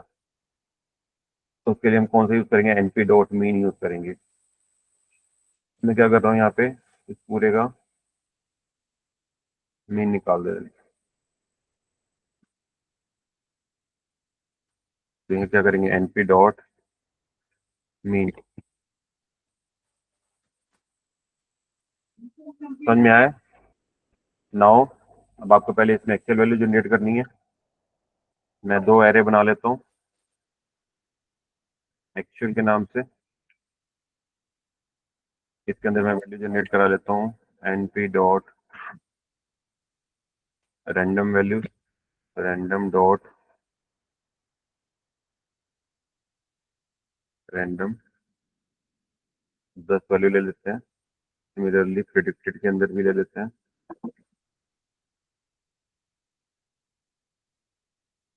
NP dot random dot random. हमेशा रैंडम फंक्शन इसलिए यूज किया कि दोनों के अंदर हमेशा वैल्यू हमेशा हर टाइम पे रैंडमली ही आएंगी। ठीक है, एक बार इसको रन करके देखते हैं क्या आएगा।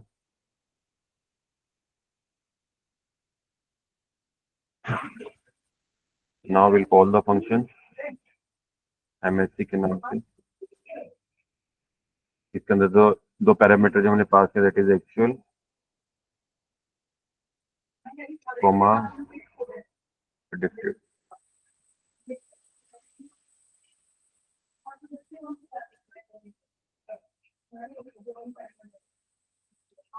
Okay, function is always ended with a colon. Yes, this is answer. समझ में आया ये कैसे लिखना है? आपने क्या किया हमेशा ही, आप अच्छा जब भी आप इसको वैल्यू इस वाले फंक्शन को रन करोगे हमेशा वैल्यू हमेशा डिफरेंट आएगी। जब इस बार 0.5 आ रही है, 1.5 आ रही है, और उसको दोबारा से रन करोगे तो 0.18 आएगी। ये क्यों हो रहा है? क्योंकि हमेशा हम जो वैल्यू रैंडमली जनरेट कर रहे हैं, एक्चुअल के अंदर वैल्यू कुछ हो जा रही है, प्रेडिक्टेड के अंदर कुछ और जा रही है। समझ में आया? सर हमें इसे n से डिवाइड भी तो करना था। उसके लिए हमने मीन फंक्शन लगा दिया ना। Mean is the function which is use to calculate the mean. Average तो निकाल रहा है mean function. Okay sir.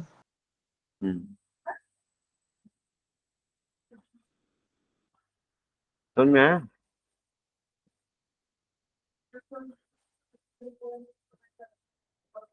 This is how you can define your own function using the numpy library. आप अपने function कितने भी बना सकते हो बाय डिफाइनिंग द फंक्शन। ठीक है,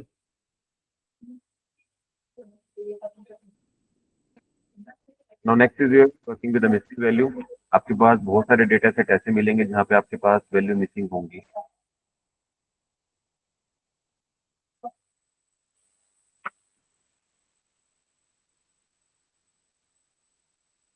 मिसिंग का क्या मतलब है?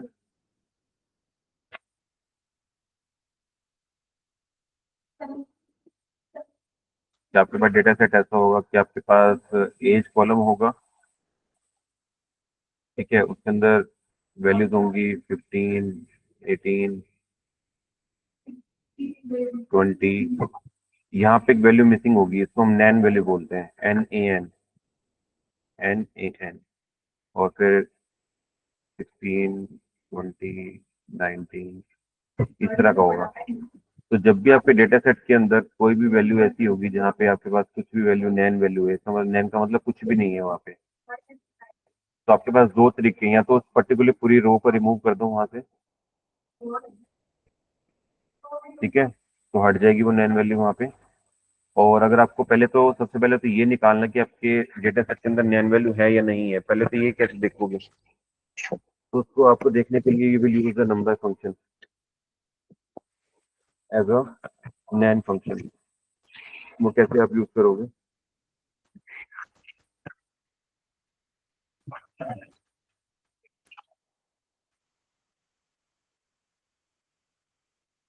देखो मैं यहाँ पे एक एरे बना रहा हूँ जिसके अंदर हम एक नैन वैल्यू डाल देते हैं,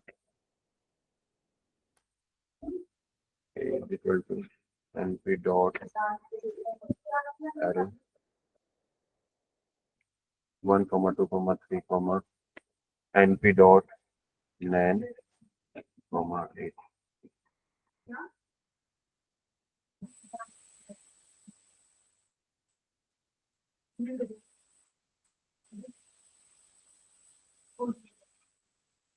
तो आउटपुट के अंदर जब आप इसको प्रोड्यूस करोगे then you will get the Nain value. ठीक है, अब आप क्या करना है, आइडेंटिफाई करना है कि इसमें से कौन कौन सी नैन वैल्यू है, इस पूरे आपके डेटा सेट के अंदर कौन कौन सी वैल्यू है, नॉन नैन वैल्यू है। उसके लिए हम फंक्शन यूज करते हैं is nan. Is nan is a function which is use to calculate कि भी आपके अंदर नैन वैल्यू है या नहीं है। ये अब क्या करेगा, आपके हर एक डेटा सेट, आपके डेटा सेट के अंदर जाएगा, हर एक वैल्यू से पूछेगा कि आप नैन हो, अगर नहीं है तो वो ट्रू रिटर्न करेगा, अदरवाइज वो फॉल्स रिटर्न करेगा। ठीक है, तो आप कैसे यूज करोगे, np डॉट इज नैन, इसके अंदर आप क्या पास कर दोगे, नहीं बोला फंक्शन।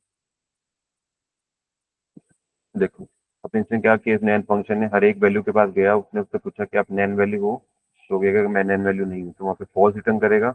जहाँ पे भी उसको नैन वैल्यू मिलेगी वो पूछेगा नैन वैल्यू हो आप, वो कहेगा हाँ मैं नैन हूँ, तो वहाँ पे ट्रू रिटर्न कर देगा। ठीक है, तो जहाँ पे भी आपके पास ट्रू आ रहा है इसका मतलब वहाँ पे आपके पास नैन वैल्यू एग्जिस्ट करती है। क्लियर है, अब आप क्या करना है, इस नैन वैल्यू को आपको अपने डेटा के अंदर वो वाली वैल्यू चाहिए जो कि नॉन नैन वैल्यू हो। तो आप क्या करेंगे, यहाँ पे इसको आप अपने पूरे डेटा सेट को दे दोगे as a,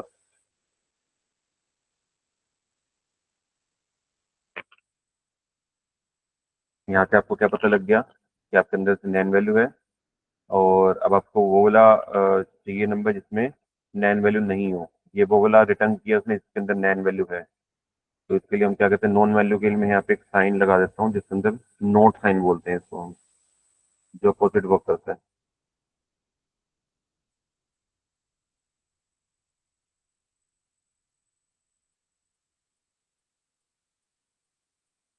then you will get all the value other than to be the nan value. सबसे पहले नोट एक्सप्लेनेशन साइन से हमने क्या किया, नैन वैल्यू निकाल ली कि कौन कौन सी नैन वैल्यू है। उसके बाद हमें वो चाहिए जिसमें नैन वैल्यू नहीं है, वो वाला डेटा सेट चाहिए। इसका कि मैंने नोट फंक्शन लगा दिया, then you will get the सारी rows other than to be the Nain value. ठीक है, now next is plotting the graph. Now numpy is also used to plot the beautiful graph using the numpy libraries। अब आपको graph plot करने के पहले तो matplotlib library पता होनी चाहिए, बट अभी के लिए मैं आपको वैसे बता रहा हूँ, उसको डिटेल में पढ़ेंगे हम। कि सबसे पहले आप लाइब्रेरी इंस्टॉल करते हो, इंपोर्ट करते हो मैटप्लॉटलिब लाइब्रेरी के नाम से। तो हम क्या करेंगे, ग्राफ प्लॉट करने के लिए import matplotlib dot pyplot as plt।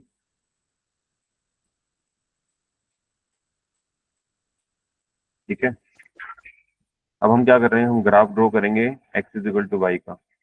अगर आप देखो X is equal to Y का ग्राफ कैसा होता है,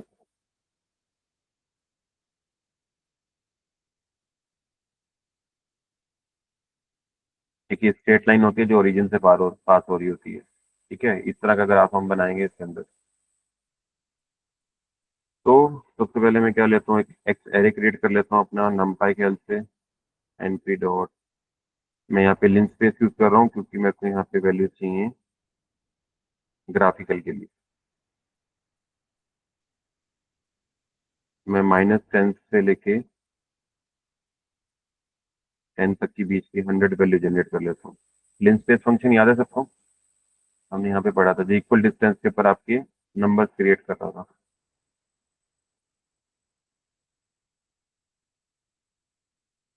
ये रहा, क्या कर रहा था कि -10 से 10 के बीच में सारे नंबर दे रहा था, कितने, 10 नंबर इक्वल डिस्टेंस के ऊपर। ठीक है, तो same function I am using here. X को प्रिंट करा के देख लेते हैं वैल्यू। यस, आपके पास 100 वैल्यूज आ गई इक्वल डिस्टेंस के ऊपर। Now I am giving this value is equal to Y एक वेरिएबल ले रहा हूँ जिसको मैं सेम वैल्यू पास कर रहा हूँ जो हमने एक्स को पास की है। ठीक है, now draw graph. Graph draw करने के लिए आपने जो पैरामीटर यहाँ पे ऑब्जेक्ट क्रिएट किए हैं पीएलटी के नाम से, इसको मैं यूज करूंगा। पीएलटी डॉट ऑब्जेक्ट जो यूज करते हैं दैट इज अ प्लॉट। इसके अंदर आप क्या पास करते हो, एक्स और वाई कोऑर्डिनेट, अपने ग्राफ के एक्स और Y coordinate, X comma Y. When you run this code you will get a straight line that is passing to the origin। ठीक है। सिमिलरली आप किसी भी तरह का ग्राफ, मैथमेटिकली फंक्शन का किसी भी ग्राफ ड्रॉ कर सकते हो। अब y is equal to X square का ग्राफ कैसे ड्रॉ करोगे आप, मैं इसको कॉपी कर लेता हूँ कोड को, and just paste it here. X square का ग्राफ करना है आपको, तो यहाँ पे मैं इसको ओनली स्क्वायर कर देता हूँ। स्क्वायर के लिए डबल स्टार स्क्वायर और सेम फंक्शन में रन कर देता हूँ। The graph of a x square that is a parabolic curve. Similarly अगर आपको साइन के लिए आपको ग्राफ ड्रॉ करना है, आई जस्ट यहाँ पे क्या लिखता हूँ, मैं साइन फंक्शन दे देता हूँ। साइन, अच्छा साइन फंक्शन कैसे देते हो आप, एनपी के साथ देते हो शायद, देखते चलते हैं। साइन फंक्शन आप कैसे देते हो, हमने ऊपर पढ़े थे trigonometric function, NP dot sine, then you will get the sine curve. ठीक है। y is equal to X log X का कर्व ड्रॉ करना है। मैं ऊपर वाला कोड कॉपी कर रहा हूँ, यहाँ पे करना है x cross log, logarithmic function के लिए एनपी डॉट लॉग, और अंदर क्या पास कर रहे हो आप, एक्स पास कर रहे हो।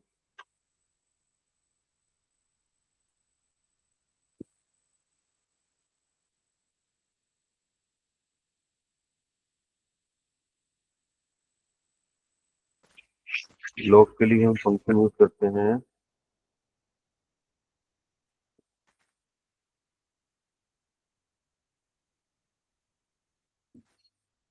डॉट लॉग होता है।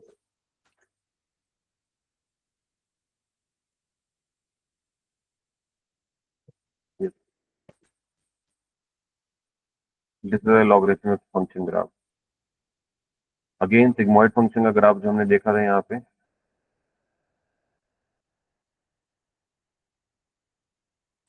ये सिग्मॉइड ग्राफ था। I will draw the similar graph here. यहाँ पे हम क्या कर रहे थे, वहाँ पे फंक्शन जो हमने बनाया था y के अंदर क्या आ जाएगा, 1 प्लस, फॉर्मूला क्या था, 1 upon 1 divided by 1 plus NP dot exponent minus array minus x. यहाँ पे हम एक्स यूज कर रहे हैं।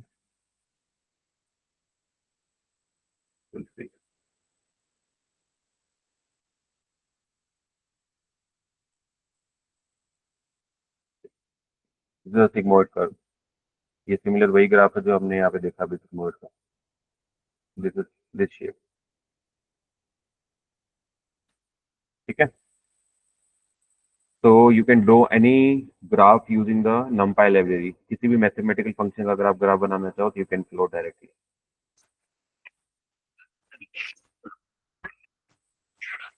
तो this all about the numpy। हमने बहुत सारे फंक्शंस numpy के पढ़े यहाँ पे, with their operators, functions, attribute, है ना। तो I think this is quite enough to be practice out about the numpy। I hope ये सब चीजें आपको समझ में आई होंगी, और आई आई नो कि थोड़ा प्रैक्टिस लगेगा इसको। ठीक है, बट जैसे जैसे आप स्टार्ट करोगे इसको पढ़ना, प्रैक्टिस करना स्टार्ट करोगे, then you will be familiar with the NumPy libraries, because these libraries, NumPy and Pandas, are the most important library when you are dealing with the data set, right? कोई question किसी को?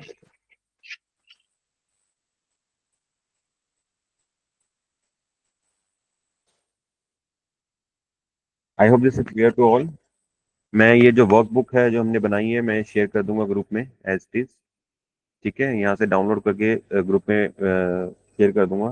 तुम अपनी Jupyter notebook पे जाके directly हम वहाँ से डाउनलोड करके उसको ओपन कर सकते हो, जस्ट लाइक कि देखो मैं कर ही देता हूँ।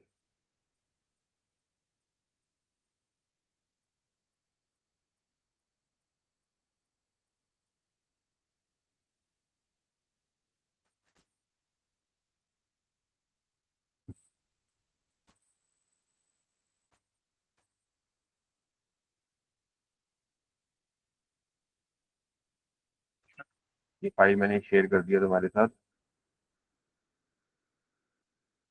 ठीक है, क्या करोगे, इसको डाउनलोड करोगे अपने सिस्टम पे डाउनलोड हो जाएगी। जुपिटर नोटबुक ओपन करोगे अपना, यहाँ से अपलोड का ऑप्शन आएगा, अपलोड करोगे। अपलोड के लिए पाथ मांगेगा आपसे, जहाँ पे भी आपकी फाइल इंस्टॉल हुई होगी, डाउनलोड हुई होगी, वहां से फाइल को सिलेक्ट करोगे और इसको ओपन कर दो। वो आपकी इस फाइल के अंदर ऐड हो जाएगी। देखो यहाँ पे फाइल आ गई। अब इसको ओपन करोगे तो आपके पास ये फाइल ओपन हो जाएगी यहाँ पे। ठीक है, तो this is how you can process with your numpad application. ठीक है, ओके। तो अब आज फ्राइडे है, 2 दिन क्लास ऑफ रहेगी। Will meet Monday with the pandas and matplotlib. ठीक है, तो हम पांडास के बारे में पढ़ेंगे और मैटप्लोटलिब के बारे में पढ़ेंगे मंडे में। चलो ठीक है, टेक केयर। मैं इसको रिकॉर्डिंग को स्टॉप कर देता हूँ and will share recording with you once I gate